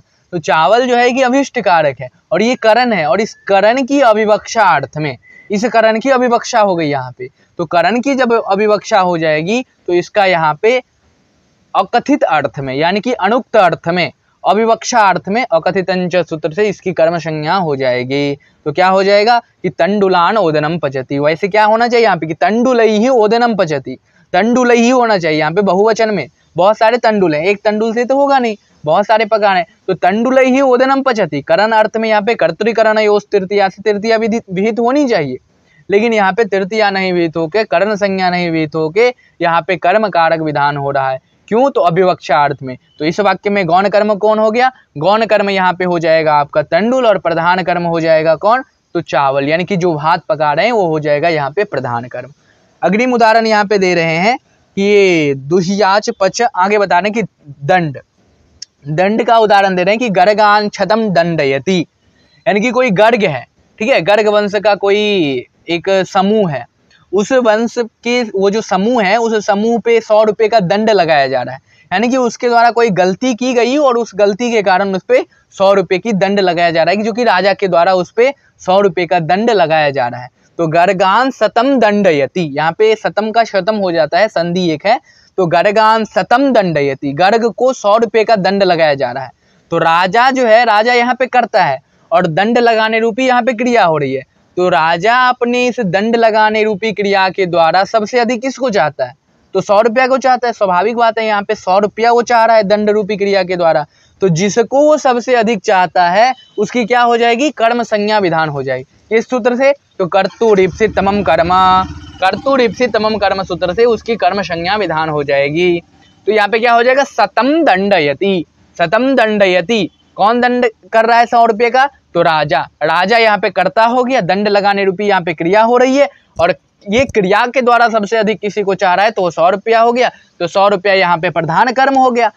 अब किस पे लगा रहा है ये भी बोलना है ना, किस पे लगा रहा है, तो गर्ग समूह पे लगा रहा है। तो गर्ग समूह पे लगा रहा है, तो गर्ग समूह क्या हो जाएगा, यहाँ पे गर्ग समूह गर्वंशियों पर लगा रहा है, तो गर्ग समूह एक आधार है, उस आधार पे आप लगा रहे हैं, तो वहां पे अधिकरण कारक होना चाहिए। तो अधिकरण कारक की अभिवक्षा अर्थ में, वहां पे अकथित अर्थ में वहां पे उसकी कर्म संज्ञा हो गई, तो गर्गान शतम दंडयति, ऐसा वहां पे प्रयोग हो गया। वैसे क्या होना चाहिए, गर्गेषु शतम दंडयति, ऐसा प्रयोग होना चाहिए। आधारोधिकरणम, इस सूत्र से अधिकरण संज्ञा करके अधिकरण है सप्तमी अर्थ में, उसमें सप्तमी विभक्ति कर देते, तो गर्गेषु शतम दंडयति, गर्गों पे, गर्गों पर 100 रुपये की दंड लगाई जा रही है, ठीक है। लेकिन यहाँ पे उसकी अविवक्षा है, इसलिए अविवक्षा अर्थ में इसमें कर्म संज्ञा होगी। तो गौण कर्म कौन हो गया, गर्ग, ठीक है, और प्रधान कर्म कौन हो गया यहाँ पे 100 रुपया, तो गर्गान शतम दंडयति। उसके बाद दूसरा उदाहरण दे रहे हैं, ये दंड का हो गया, दुह्याच पच दंड 4 हो गया। अब रुद्ध का दे रहे हैं, ब्रजम अवरुणद्धि गाम। रुद्ध का क्या अर्थ होता है? रुद्ध का अर्थ होता है रोकना, ठीक है, रुद्ध का अर्थ होता है रोकना। तो ब्रजम अवरुणद्धि गाम, अब कोई एक व्यक्ति है, वो गाय को जो है ब्रज जाने से रोकता है। ब्रजम अवरुणद्धि, ब्रज जाने से रोकता है। कौन रोकता है? तो देवदत्त जी को ले लीजिए, सॉरी कृष्ण को ले लेते हैं। सभी जगह देवदत्त जी को रखना उचित नहीं होता है, तो कृष्ण को रख लेते हैं। तो कृष्ण भगवान जो है वो गाय को ब्रज जाने से रोकते हैं, ब्रज जाने से गाय को रोकते हैं। ब्रजम अवरुणद्धि गाम, गाय को ब्रज जाने में रोकता है, यानी कि गाय जो है ना वो गाय ब्रज जाना चाहता है और ब्रज जाने से उनको रोका जा रहा है गाय को कि ब्रज मत जाओ, ब्रज जाने से उसको रोका जा रहा है। तो ब्रज जाने से जो रोका जा रहा है, यहाँ पे रोकने रूपी क्रिया के द्वारा सबसे अधिक किसको चाहा जा रहा है? कृष्ण के द्वारा। तो गाय को चाहा जा रहा है, तो गाय क्या हो जाएगा? कर्तुरीप्सितमं कर्मा, कर्म हो जाएगा गाय। लेकिन गाय जाना कहाँ चाहता है? तो ब्रज में जाना चाहता है, ठीक है ना। गाय कहाँ जाना चाहता है? ब्रज में जाना चाहता है। तो ब्रज में जाने से रोकता है, तो ब्रज एक आधार हो जाएगा, ठीक है। ब्रज में जाना चाहता है तो ब्रज जो है वो आधार हो गया। कर्ता जो है, कर्ता ब्रज में जाने से रोकता है गाय को, यानी कि कृष्ण भगवान जो है वो ब्रज में जाने से रोकते हैं। और रोकने रूपी क्रिया के द्वारा यहाँ पे सबसे जो अभिष्ट है, सबसे जो ईप्सितम है वो गाय है। तो गाय की कर्तुर ईप्सितमं कर्म से कर्म संज्ञा हो जाएगी और फिर कर्मणि द्वितीया से द्वितीया विधान हो जाएगी। लेकिन जो यहाँ पे अकथित है वो ब्रज है और ब्रज में सप्तमी होनी चाहिए। ब्रजे कृष्ण ब्रजे अवरुणद्धिगाम, यदि विवक्षा करेंगे तो वहां पे ब्रजे हो जाएगी, यदि अविवक्षा करेंगे तो ब्रजम हो जाएगी। तो ब्रजम यहाँ पे आपका गौण कर्म हो गया, प्रधान कर्म हो गया आपका यहाँ पे गाय। तो गाम ब्रजम अवरुणद्धि, गाम ब्रजम अवरुणद्धि कृष्ण, ठीक है। ये रुद्ध धातु का हो गया। तो दुह्याच पचदंड रुद्ध। अब प्रच का उदाहरण दे रहे हैं कि मानवकम पंथानाम पृच्छति, मानवकम पंथानाम पृच्छति। अब मानवक कोई एक बच्चा है, ठीक है, उस बच्चा से आप मार्ग पूछते हैं। मान लेते हैं कि कहीं आप किसी अन्य स्थान पे चले जाते हैं, अब उस आगे का आपको मार्ग पता नहीं है तो किसी से पूछ लेते हैं ना। इसी प्रकार से कोई एक व्यक्ति है, वो बहुत मतलब इधर उधर भटक गया है, अब वो एक बच्चे से मार्ग पूछता है कि अब इधर से किधर जाए, दाएं या बाएं। वही पूछ रहा है, कौन पूछ रहा है? तो देवदत्त जी को ले आते हैं। तो देवदत्त मानवकम पंथानाम पृच्छति, पंथा शब्द जो है यहाँ पे मार्गवाची शब्द को पंथा कहते हैं। तो मार्ग के बारे में पूछ रहा है, पृच्छ धातु का यहाँ पे प्रयोग हो रहा है। तो पृच्छ धातु के योग में क्या होता है कि आपादान आदि का यदि अविवक्षा होगा तो वहां पे उसकी कर्म संज्ञा हो जाएगी। कब? यदि उसके साथ योग हो तो यहाँ पे भी कर्म संज्ञा विधान होगी। कैसे होगी? तो यहाँ पे देखते हैं कि पंथानाम पृच्छति, देवदत्तः पंथानाम पृच्छति, केन पृच्छति? तरी बालक ही मानवकेन पृच्छति। मानवक यहाँ पे उसका साधन हो जाएगा, वहां पे उसका वो करण हो जाएगा, वहां पे वो बताने का एक साधन हो गया। तो साधन जो होता है उसकी करण संज्ञा होती है, साधक तमम करणम, उसकी करण संज्ञा होती है। लेकिन यहाँ पे करण संज्ञा नहीं होके करण की अविवक्षा करके, तृतीया की यहाँ पे अविवक्षा करके यहाँ पे अकथितंच सूत्र से कर्म संज्ञा हो गया, तो मानवकम हो गया। वैसे मानवकेन होना चाहिए, मानवकेन पंथानाम पृच्छति, मानवक से रास्ता पूछ रहा है। कौन? तो देवदत्त। तो मानव यहाँ पे उसका साधन हो गया, तो साधन में तृतीया होनी चाहिए, साधन में करण संज्ञा करके उसमें तृतीया होनी चाहिए। लेकिन यहाँ पे साधन जो है अकथित है, उसकी अविवक्षा की जा रही है, इसलिए उसकी कर्म संज्ञा हो जाएगी अविवक्षा अर्थ में। किस सूत्र से? तो अकथितंच सूत्र से। तो मानवकम, अब क्या पूछ रहा है? तो पंथानाम। अब पूछने रूपी क्रिया के द्वारा सबसे अभिष्ट क्या है, किसको सबसे अधिक चाहता है? तो मार्ग को। तो मार्ग में कर्म संज्ञा हो जाएगा, तो पंथानाम पृच्छति, ठीक है। आगे बता रहे हैं कि वृक्षम, ची धातु है, चिनोती अर्थ में हो जाए, चुनने अर्थ में होता है। तो वृक्षम अवचिनोति फलानी, ठीक है, वृक्षम अवचिनोति फलानी। अब वृक्षम ची चुनने अर्थ में होता है कि वृक्षम अवचिनोति फलानी। अब वृक्ष से कोई व्यक्ति फल चुनता है। अब जैसे एक उदाहरण के तौर पे ले लेते हैं सबड़ी। सबड़ी वहां पे क्या था कि वो एक बेर का पेड़ था, उस बेर के पेड़ में जो मीठे बेर थे उसको वो चुनती थी और जो खट्टे बेर थे उसको वो हटा देती थी। तो उनके द्वारा जो चुना जा रहा है वहां पे मीठे बेर को चुना जा रहा है, और जो खट्टे बेर हैं उसको वो हटा देती है, मीठे बेर को चुनती है। तो चुनने रूपी क्रिया के द्वारा किससे चुनती है? वृक्ष से चुनती है ना, वृक्ष से वो मीठे बेर को चुनती है। तो वृक्ष से बेर का अलगाव हो रहा है, वृक्ष से क्या हो रहा है? बेर का अलगाव हो रहा है। तो वृक्ष क्या हो गया? वृक्ष ध्रुव हो गया, स्थिर हो गया, तो उसकी अपादान संज्ञा हो जानी चाहिए। वृक्षात चिनोति, वृक्षात अवचिनोति फलानि, ऐसा होना चाहिए प्रयोग यदि हम विवक्षा कर रहे हैं तो। अब चुनने रूपी क्रिया के द्वारा सबसे अधिक तो आप फल को चाहते हैं, तो फल में तो वैसे ही स्वतः कर्तुरीप्सितम कर्म से कर्म संज्ञा हो जाएगी। लेकिन यदि हम यहाँ पे वृक्ष की अविवक्षा कर दें तो वृक्ष यदि अविवक्षित होगा तो उसकी क्या हो जाएगी, वहां पे कर्म संज्ञा हो जाएगी अकथितंच सूत्र से, इसलिए वृक्ष की कर्म संज्ञा हो गई। ठीक है ना, तो वृक्षम अवचिनोति फलानि। ठीक है, तो ये ऐसे रूप बन जाएगा, वृक्ष यहाँ पे क्या हो जाएगा, गौण कर्म हो जाएगा और फल यहाँ पे प्रधान कर्म हो जाएगा, तो वृक्षम अवचिनोति फलानि। उसके बाद है कि मानवकम धर्मम ब्रूते शास्तेवा। अब मानवकम धर्मम ब्रूते शास्तेवा, अब यहाँ पे दुहियाच पच दंड रुधि प्रच चीतक हो गया। अब ब्रू सास, ब्रू और सास, सास का अर्थ भी वही होता है, ब्रू का भी वही अर्थ होता है। तो मानवकम धर्मम ब्रूते व मानवकम धर्मम शास्ति वा। ठीक है, ब्रू का अर्थ होता है कहना और सास का अर्थ होता है उपदेश देना, दोनों का एक ही अर्थ है। ब्रू मतलब हो गया कहना और सास का अर्थ हो गया उपदेश देना। ठीक है, तो ब्रू का अर्थ होता है कि मानवकम धर्मम ब्रूते। एक पहले देख लेते हैं कि मानवकम धर्मम ब्रूते, एक बच्चा है, उसको जो है उसका पिता धर्म का उपदेश दे रहा है या धर्म कह रहा है, धर्म के बारे में उसे बता रहा है कि देखो धर्म ये होता है, धर्म मतलब ये हिंसा नहीं करना है, धर्म मतलब नेक विचार रखना है, नैतिक मूल्यों पे चलना है। ये जो है धर्म के बारे में उसके पिता जो है अपने बच्चे को बता रहे हैं। तो पिता जो हो गया वो पिता कर्ता हो गया, बताने वाला हो गया, ब्रूते, यानी कि यहाँ पे बोलने रूपी क्रिया का निष्पादन कौन कर रहा है, बच्चा कर रहा है या पिता कर रहा है, पिता कर रहा है, तो पिता कर्ता हो गया। और बोलने रूपी क्रिया के द्वारा सबसे अधिक किसको चाहता है, बच्चा को चाहता है या धर्म को चाहता है, तो स्वतः धर्म को चाहता है, क्योंकि बोलना क्या चाह रहा है, धर्म को बोलना चाह रहा है ना, कि धर्म क्या है, धर्म के बारे में बोलना चाहता है। तो धर्म यहाँ पे क्या हो जाएगा, प्रधान कर्म हो जाएगा और इसकी कर्तुरीप्सितम कर्म से कर्म संज्ञा विधान हो जाएगी। और जो अप्रधान कर्म है वो अप्रधान कर्म यहाँ पे क्या होगा आपका, धर्मम ब्रूते, कम ब्रूते, मानवकम ब्रूते, मानवक को कह रहा है, तो मानवक यहाँ पे क्या हो जाएगा, बालक, बालक यहाँ पे क्या हो जाएगी, संप्रदान की अभिवक्षा में मानवकम ब्रूते, मानवक यहाँ पे संप्रदान है, मानवक में यहाँ पे धर्म की उपदेश दी जा रही है, बच्चे में, बच्चा अब उसको ग्रहण कर रहा है तो बच्चे में धर्म की उपदेश दी जा रही है, तो मानवक यहाँ पे संप्रदान है, तो संप्रदान की अभिवक्षार्थ में अर्थात मानवके होना चाहिए था। पिता मानवके धर्मम ब्रूते, पिता जो है मानवक में धर्म का उपदेश दे रहा है, धर्म कह रहा है, लेकिन यहाँ पे धर्म का उपदेश जो है, धर्म यहाँ पे कर्म हो जाएगा कर्तुरीप्सितम कर्म से, और मानवक जो है वो संप्रदान की अविवक्षार्थ में उसकी अकथितंच सूत्र से कर्म संज्ञा विधान हो जाएगी। तो मानवकम धर्मम ब्रूते।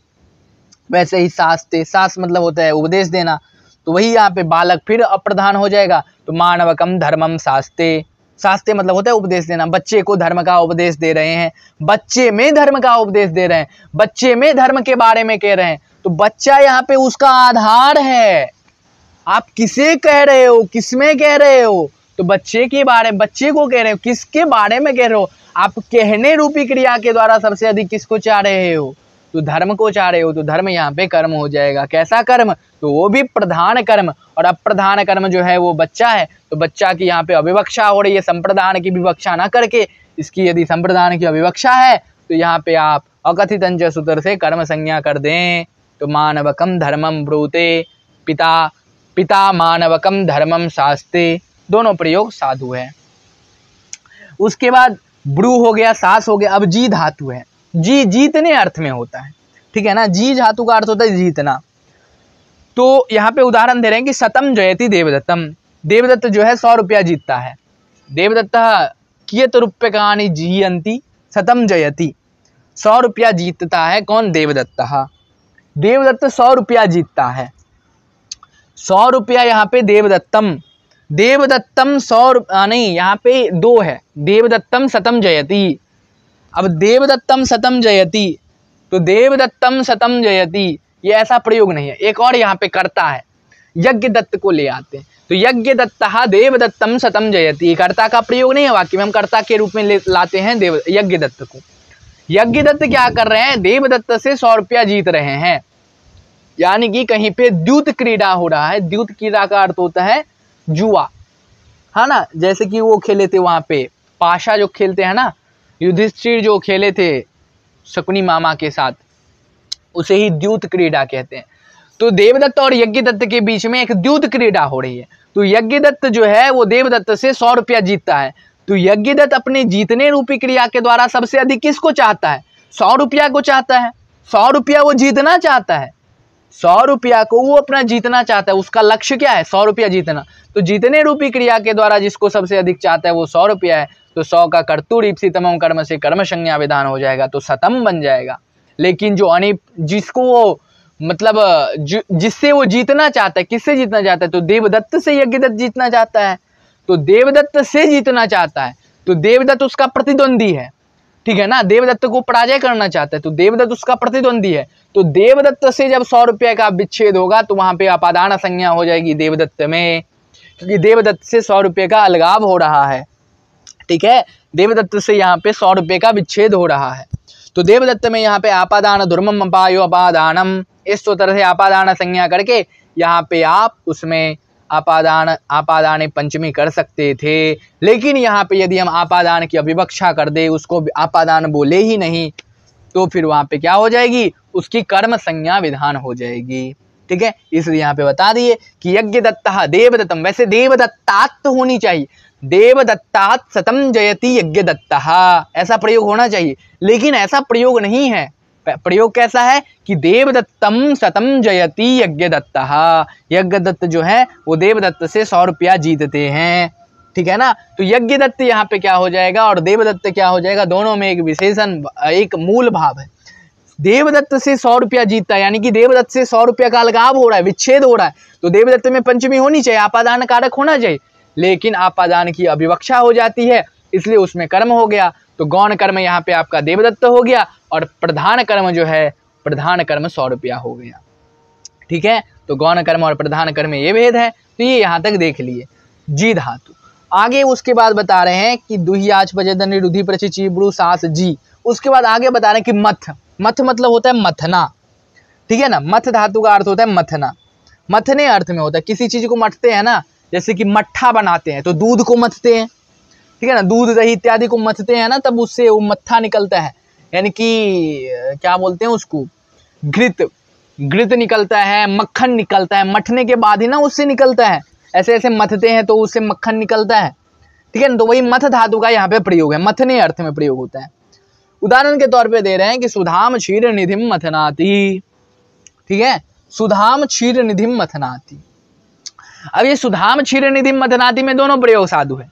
पहला तो ये है कि अमृत के लिए समुद्र को मथता है, तो अमृत के लिए समुद्र को मथता है, तो मथने रूपी क्रिया के द्वारा यहाँ पे सबसे अधिक चाहता है समुद्र को मथना चाहता है। ये भी प्रयोग ठीक है। यहाँ पे ये जो यहाँ पे उदाहरण है इसमें ये भेद है कि पहला यहाँ पे बताते हैं कि अमृत के लिए समुद्र को मथता है, दूसरा है कि समुद्र से अमृत को मथता है, समुद्र से अमृत को मथता है, ठीक है ना। दोनों यहाँ पे उदाहरण है कि समुद्र से अमृत को मथता है या अमृत के लिए समुद्र को मथता है। तो यदि अमृत के लिए समुद्र को मथता है तो यहाँ पे समुद्र प्रधान कर्म हो जाएगा, लेकिन यदि समुद्र से अमृत को मथता है तो यहाँ पे अमृत प्रधान कर्म हो जाएगा, ठीक है। लेकिन यहाँ जो बताया गया है वो आपका अमृत को ही प्रधान कर्म बताया गया है, ठीक है ना। यानी कि सुधा मतलब होता है अमृत, तो अमृत को ही यहाँ पे प्रधान कर्म बताया गया है। तो यहाँ पे मान लीजिए किसी को देवलोक, देवता सब जो है अमृत का मंथन करते हैं, तो देवाहा, देव जो है देवः मथनाति, किम मथनाति, अमृतम मथनाति, यानी कि सुधाम मथनाति। यहाँ पे मथने रूपी क्रिया के द्वारा सबसे अधिक किसको चाह रहे हैं? अमृत को चाह रहे हैं। तो अमृत में क्या हो जाएगी? कर्तुर ईप्सितमम कर्म से कर्म संज्ञा हो जाएगी। लेकिन यदि हम अमृत को कर्म नहीं बोलें, तो यदि हम समुद्र को बोल दें, तो क्योंकि देव किसको मथते हैं? समुद्र को मथते हैं, तो समुद्र में भी कर्म संज्ञा हो सकती है। क्षीर निधिम मथनाति, दोनों यहाँ पे प्रधान कर्म है। लेकिन किसी एक को माना है तो ये जो शास्त्र है इसमें आपको अमृत को प्रधान कर्म माना है और गौण कर्म के तौर पे क्षीर निधि यानी कि समुद्र को यहाँ पे प्रधान कर्म माना है, ठीक है। तो समुद्र से अमृत को मथता है, तो समुद्र से अमृत को मथता है, तो मथने रूपी क्रिया के द्वारा सबसे अधिक किसी को चाहता है? तो वो हो गया आपका क्या, तो अमृत।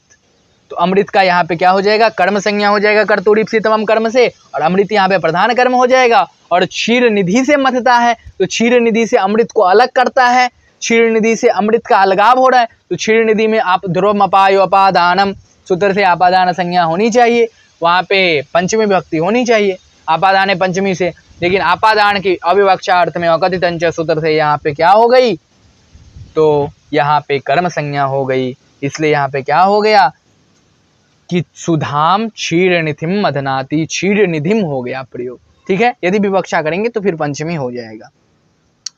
उसके बाद आगे उदाहरण दे रहे हैं, ये यहाँ पे 12 धातु का प्रयोग हो गया। आगे बता रहे हैं कि ग्रामम अजाम नयति हरति करशति वहति वा।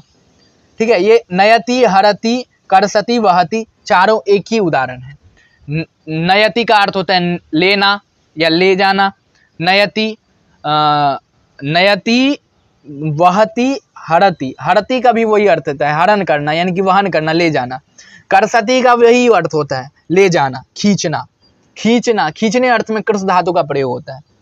और वहति का भी वही अर्थ होता है ढोना, ढोने अर्थ में। अब किसी को सामान दे दिया तो वह रहा है वो सामान, यानी कि सामान ढो रहा है। कौन ढोता है, तो भृत्य जो है यानी कि कुली, स्टेशन सब पर देखते होंगे कुली जो होता है वो सामान ढोता है ना, सामान को ले जाने अर्थ में ही प्रयोग होता है। तो चारों यहाँ पे एक ही अर्थ में बता दिए हैं। क्या बताए हैं कि ग्रामम अजाम नयति हरति करसति वहति वा, गांव से अजा को ले जाते हैं, हरण करते हैं, वहन करते हैं, कर्षण करते हैं, ऐसे ही मतलब एक ही अर्थ में है। तो गांव से अजा, अजा को वहन कर रहे हैं, गांव से अजा को ले जा रहे हैं। कौन ले जा रहे हैं, तो ले लीजिए किसी को, किसको लेंगे, तो भृत्यः, भृत्यः ग्रामात अजाम हरति, ऐसा होना चाहिए। गांव से अजा को ले जा रहे हैं, तो गांव से अजा का अलगाव हो रहा है, यानी कि बकरी जो है गोट उसका गांव से अलगाव हो रहा है। तो जब आप अलगाव होगा तो उसमें ध्रुवम अपायो अपादानम से पंचमी होनी चाहिए गांव में, लेकिन यहाँ पे अपादान की अविवक्षा अर्थ में गांव में क्या हो गई, अकथित सूत्र से कर्म संज्ञा होके कर्मणि द्वितीया से द्वितीया हो गई। तो ग्रामम हो गया, ग्रामम अजाम नयति हरति कर्षति वहति, गांव से अजा को ले जाता है, गांव से अजा को हरण करता है, गांव से अजा को खींच के ले जा रहा है, कर्षण कर रहा है, और गांव से अजा को वहन करके ले जा रहा है यानी कि ढो के उठा के ले जा रहा है। तो चारों एक ही अर्थ में होता है, ले जाने अर्थ में ही प्रयोग होता है। ठीक है, तो यहाँ तक मुझे लगता है कि आप लोग समझ गए होंगे। अब इसके आगे कुछ अपवाद है, फिर एक वार्तिक है, उसके बाद ये आज जो है ये पाठ बहुत बड़ा हो गया, तो सोच रहे हैं कि आज यहीं तक, यहाँ से और थोड़ा बहुत है उसको पढ़ लेते हैं। मुझे लगता है कि और 10-15 मिनट लगेगा, तो ये पाठ जो है लंबा चल रहा है, तो इसको देख लेते हैं, फिर आगे अग्रिम पाठ में अग्रिम सूत्र को देखेंगे। ठीक है, तो आगे जो है आगे देख लेते हैं। आगे बता रहे हैं कि मानवकम धर्मम, ये सब तो हो गया। आगे बता रहे हैं कि अर्थ निबंधनेयम संज्ञा, बोल रहे हैं कि जैसे आप ये 16 धातु पढ़े हैं ना, 16 धातु दुह याच पचे दंड रुधि प्रचि चीब्रू साहस्ति मधमुषाम नीहिरी कृष्मः, इन 16 धातु के अर्थ में यदि और कोई अन्य धातु भी है, यानी कि ब्रू धातु है, ब्रू का अर्थ होता है बोलना, अब ब्रू धातु के अर्थ में और अन्य धातु है, भास धातु है, भास धातु है, वद धातु है, यदि उसी अर्थ में ये धातु सब है, यानी कि ब्रू का अर्थ होता है बोलना, तो बोलने अर्थ में और जितने भी धातु होगा सभी का यहाँ पे संज्ञा होगा। 16 धातु कह देने से 16 का ही ग्रहण नहीं होगा, 16 के अलावा और जितने भी धातु हैं, लेकिन इस अर्थ में होने चाहिए, इन 16 धातु में से किसी एक धातु के अर्थ में होने चाहिए, तो वहां पे उसकी भी संज्ञा हो जाएगी, और उसके योग में भी जो अपादान आदि कारक है उसकी अविवक्षा अर्थ में कर्म संज्ञा हो जाएगी। जैसे उदाहरण दे रहे हैं कि मानवकम धर्मम भाषते, अब भास धातु का प्रयोग नहीं है 16 धातु में, लेकिन भास का अर्थ होता है बोलना और ब्रू का भी अर्थ होता है बोलना, तो ब्रू के तरह समान धातु भास भी है, तो भास धातु के योग में यहाँ पे मानवक जो पद है, इस मानवक में जैसे वहां पे मानवकम धर्मम ब्रूते मानवकम धर्मम भाषते, ऐसा प्रयोग हो जाएगा। धर्म यहाँ पे ईप्सितम है, तो धर्म की कर्तुर ईप्सितम से कर्म संज्ञा हो जाएगी, धर्म यहाँ पे प्रधान कर्म हो गया और मानवक यहाँ पे गौण कर्म हो गया, तो मानवकम धर्मम भाषते। अभिधत्तम, अभिधत्ते, वक्ति, सब एक ही समान धातु है, एक समान चलता है, बोलना, हाँ बोलने अर्थ में ही भासते, अभिधत्ते, वक्ति, सभी एक प्रकार का धातु है। ठीक है, ये बता दें कि यदि उसी अर्थ में और दूसरा भी अन्य कोई धातु है 16 धातु के अलावा, ये नहीं कि केवल 16 धातु बोल दिए तो ऐसा ही होना चाहिए, बता रहे हैं कि अर्थ निबंधनेयम संज्ञा, आगे बता रहे हैं ना कि इसी अर्थ वाला यदि अन्य कोई और धातु है तो वहां पे भी क्या होगा, कर्म संज्ञा हो सकता है अकथितंच सूत्र से। किसकी? तो जो आपादानादिकारक अविवक्षित है। ठीक है, तो वही आगे बता रहे हैं अब कि मानवकम धर्मम भाषते, मानवकम धर्मम अभिधत्ते, मानवकम धर्मम वक्ते, ऐसे करके प्रयोग होता है। ठीक है, इस प्रकार से आप भास धातु, वद धातु, ब्रू धातु, इन सब धातुओं के योग में जो अकथित कर्म है उस कर्म की आप कर्म संज्ञा कर सकते हैं। अकथित जो कारक है उस कारक की कर्म संज्ञा कर सकते हैं। अब आगे एक आलोचना कर रहे हैं कि कारकम किम, बोलने की सूत्र में कारक की क्या आवश्यकता है, कारक कहने की क्या आवश्यकता है। तो भाई कारक का अधिकार चल रहा है, कारक के सूत्र के अंतर्गत ही अकथितंच सूत्र आता है। 55 नंबर तक उसका अधिकार चलता है ना कारक का। तथा प्रयोजको हेतुश्च, उस सूत्र तक कारक का अधिकार चलता है। ठीक है, और ये 51 नंबर सूत्र है, वो 55 नंबर सूत्र है। तथा प्रयोजको हेतुश्च, कारक का अधिकार वहां तक जाता है। अकथितंच सूत्र कारक के अधिकार के अंतर्गत ही आता है। तो बोलने की कारकम किम, बोलने की किम तो हटा दो यहाँ से कारक को, मत लो उसका अनुवर्तन, देख लो क्या यहाँ पे अर्थ द्योतित होगा। बोलने ठीक है, हटा देते हैं कारकम किम। देखिए ये जो पार्ट है ना थोड़ी बड़ी चली गई है, तो आप लोगों को थोड़ा बोरिंग टाइप का लग रहा होगा। यदि बढ़िया लग रहा है तब तो कोई बात नहीं, तब तो बढ़िया है। यदि बोरिंग लग रहा है तो बस अब और ज़्यादा टाइम नहीं लेगा, कुछ मिनट और हैं। ठीक है, बस एक आलोचना है, उसके बाद एक वृत्ति है, वार्तिक है, बस उसके बाद ये पाठ समाप्त हो जाएगा। तो मुश्किल से मेरे ख्याल से और ज़्यादा टाइम इसमें लगने वाला नहीं। मैं भी पाठ को अब शीघ्र कर रहा हूँ। ठीक है, तो यहाँ पे देख रहे हैं कि क्या बता रहे हैं कि कारकम किम, तो कोई भी चीज़ तब उसका महत्व पता चलता है जब वो आपके पास ना हो। तो कारकम किम, तो कारक को हटा दो, क्या पता चलेगा। तो बता रहे कि मानवकस्य पितरम पंथानाम पृच्छते, मानवकस्य पितरम पंथानाम पृच्छति। अब सूत्र में कहा क्या गया था कि जो आपादानादि कारक है, यदि कारक की अविवक्षा की जा रही है तो वहां पे क्या हो जाएगी, उसकी कर्म संज्ञा हो जाएगी यदि वो उससे युक्त है। तो कारक के अलावा कोई अन्य है तो वहां पे उसकी कर्म संज्ञा नहीं होगी। अब षष्ठी जो है संबंध कारक नहीं है, ये हमेशा ध्यान रखना है।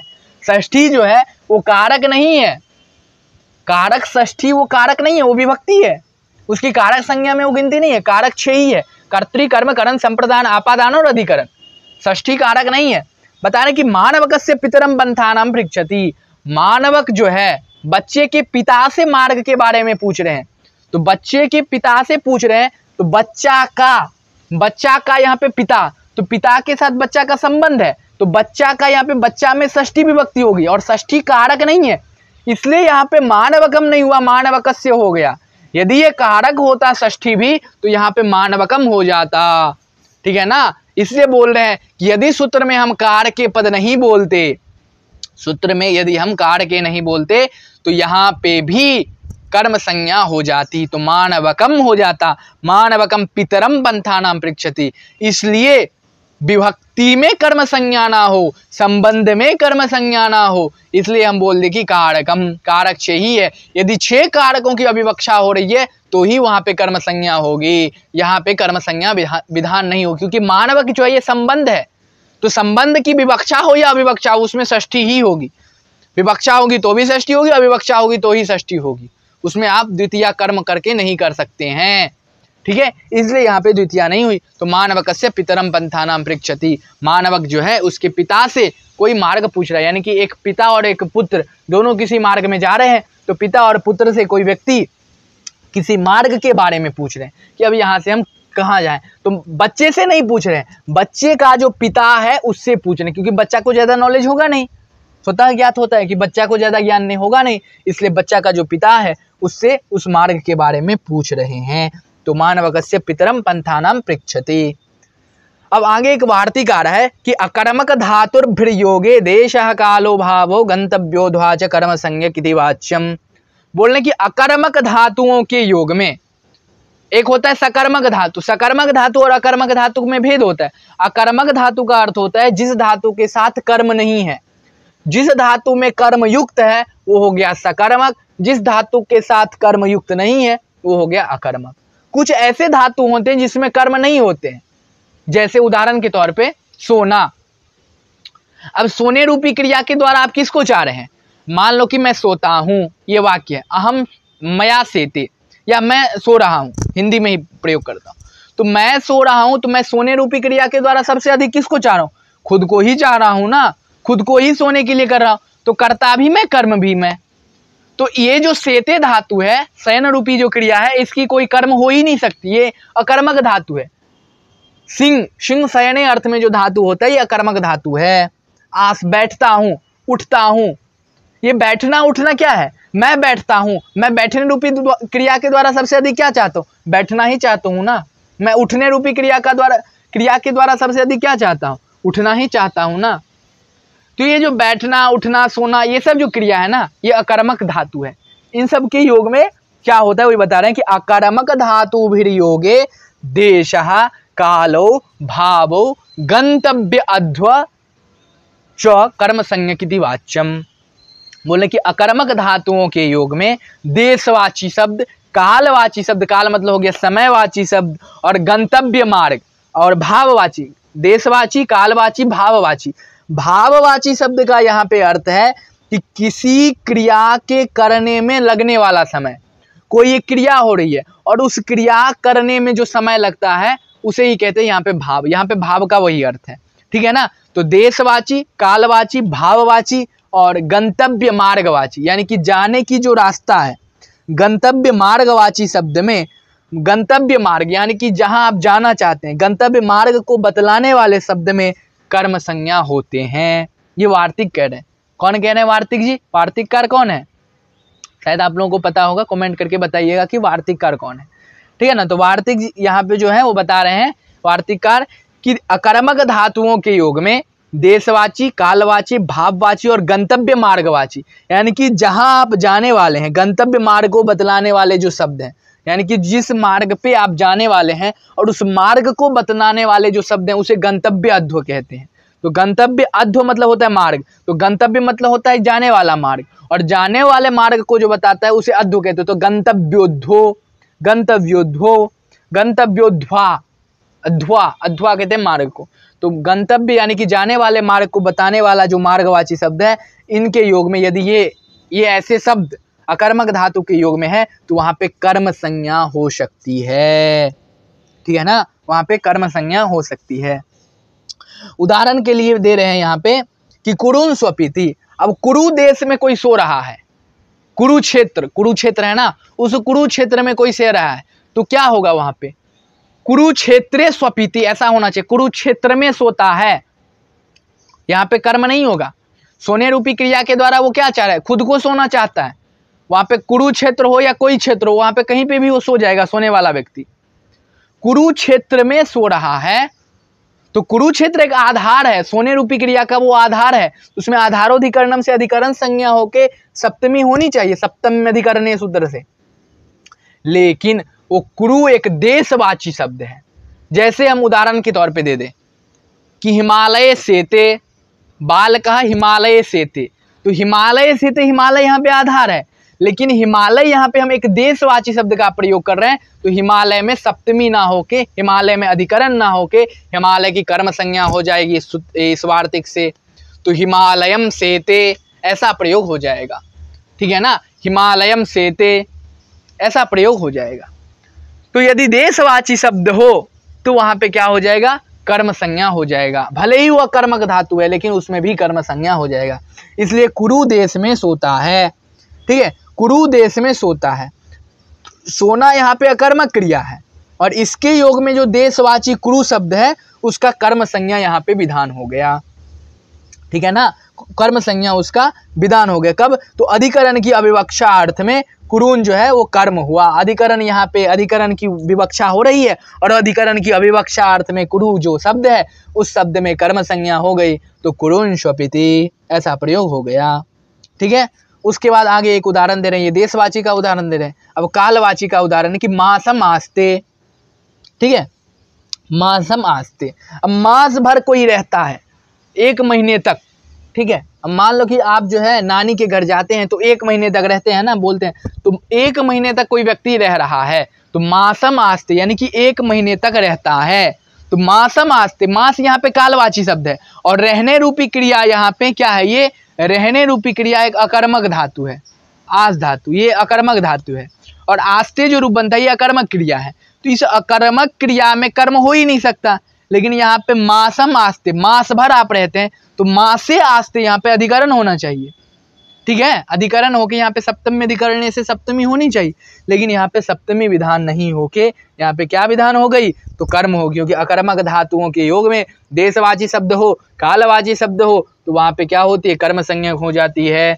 इसलिए जो मास शब्द है ये कालवाची है, कालवाची होने के कारण मास शब्द में क्या हो गई, कर्म संज्ञा हो गई, इसलिए मासम आशते, ठीक है, महीने भर रहता है। आस्ते, आस्ते जो है ये अकर्मक क्रिया है और अकर्मक क्रिया के योग में जो कालवाची मासम शब्द है उसमें अधिकरण की अभिवक्षा अर्थ में कर्म संज्ञा हो गया, ठीक है। अब यहाँ पे तीसरा उदाहरण दे रहे हैं भाव अर्थ में। भाव का क्या मैं बताया था कि भाव का अर्थ होता है किसी क्रिया को करने में लगने वाला समय। कोई आप क्रिया कर रहे हैं, उस क्रिया के करने में जो समय लग रहा है उसे ही भाव यहाँ पे कहा गया है। तो भाव अर्थ में बता रहे हैं कि भाववाची का उदाहरण दे रहे हैं कि गोदोहम आस्ते, गोदोहम आस्ते। गोदोहम आस्ते का क्या अर्थ है कि गाय दूहने के समय में रहता है।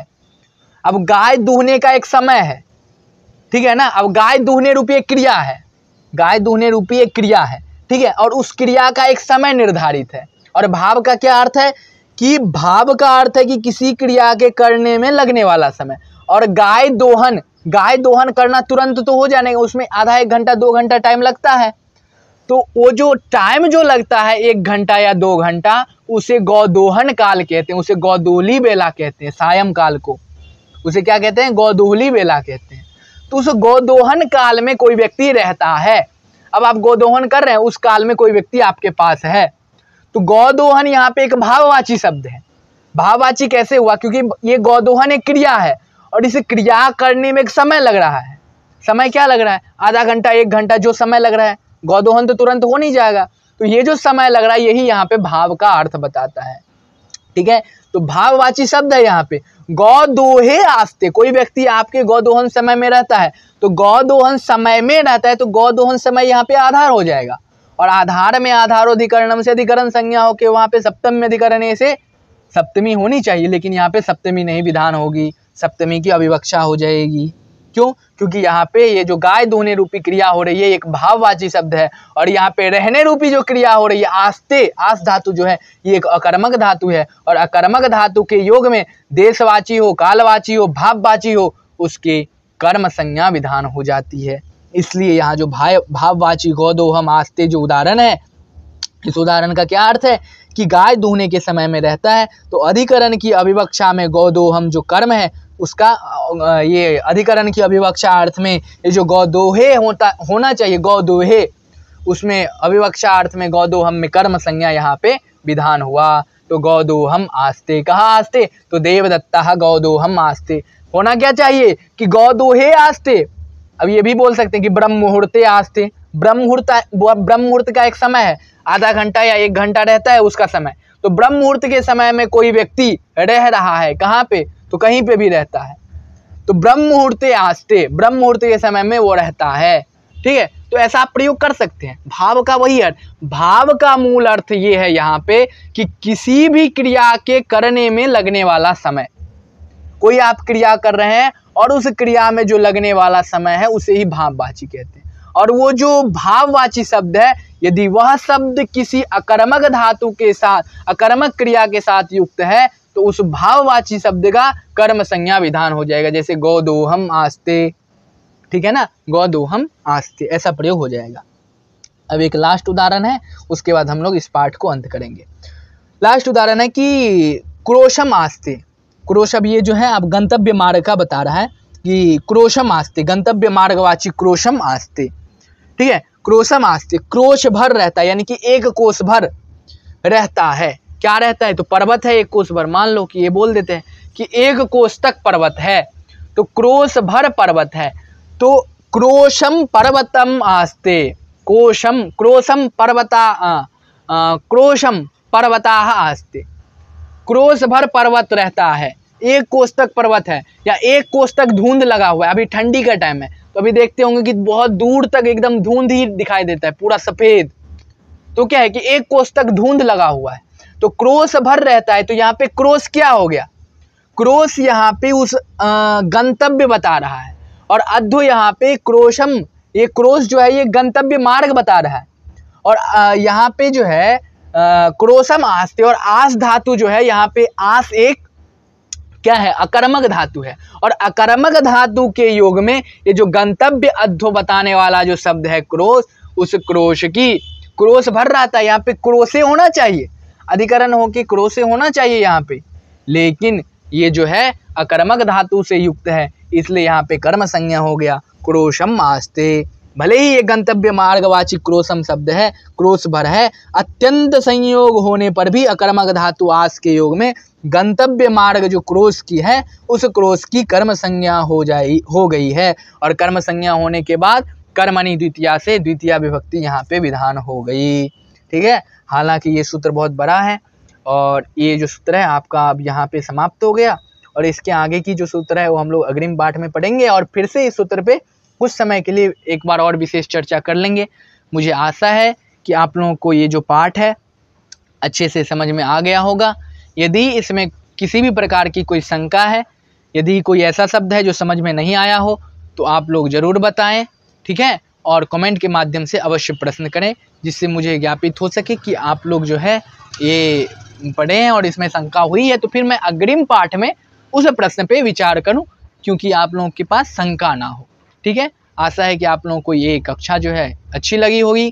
तो यदि आप लोग चैनल पे नए हैं तो चैनल को सब्सक्राइब कर लें और बेल आइकन दबा दें, क्योंकि कक्षा की वीडियो प्रतिदिन आप लोगों को इसी यूट्यूब चैनल पे, यानी कि मिस्टर संस्कृत यूट्यूब चैनल पे आप लोगों को उपलब्ध करवाई जाएगी। तो आप लोग बेल आइकन दबा दें कि प्रतिदिन की नोटिफिकेशन आप लोगों को मिलती रहे, और प्रतिदिन की कारक की कक्षा में अवश्य जुड़ें। और ये कारक आपके प्रतियोगी परीक्षा यूजीसी नेट हो गया, सीयूईटी हो गया, बहुत सारे एग्जाम हैं, यूपी टेट हो गया, बहुत सारे एग्जाम हो गया, केवीएस हो गया, DSSS हो गया, बहुत सारे एग्जाम में आपके लिए फ़ायदेमंद रहेगा। इसलिए आप लोगों से विनम्र निवेदन है कि प्रतिदिन की कक्षा में अवश्य रूप से जुड़ें, और ये जो कारक प्रकरण का पाठ चल रहा है इसका लाभ उठाएं। तब तक के लिए बहुत बहुत धन्यवाद। आप लोग कक्षा में जुड़े रहें, इसके लिए पुनः एक बार धन्यवाद।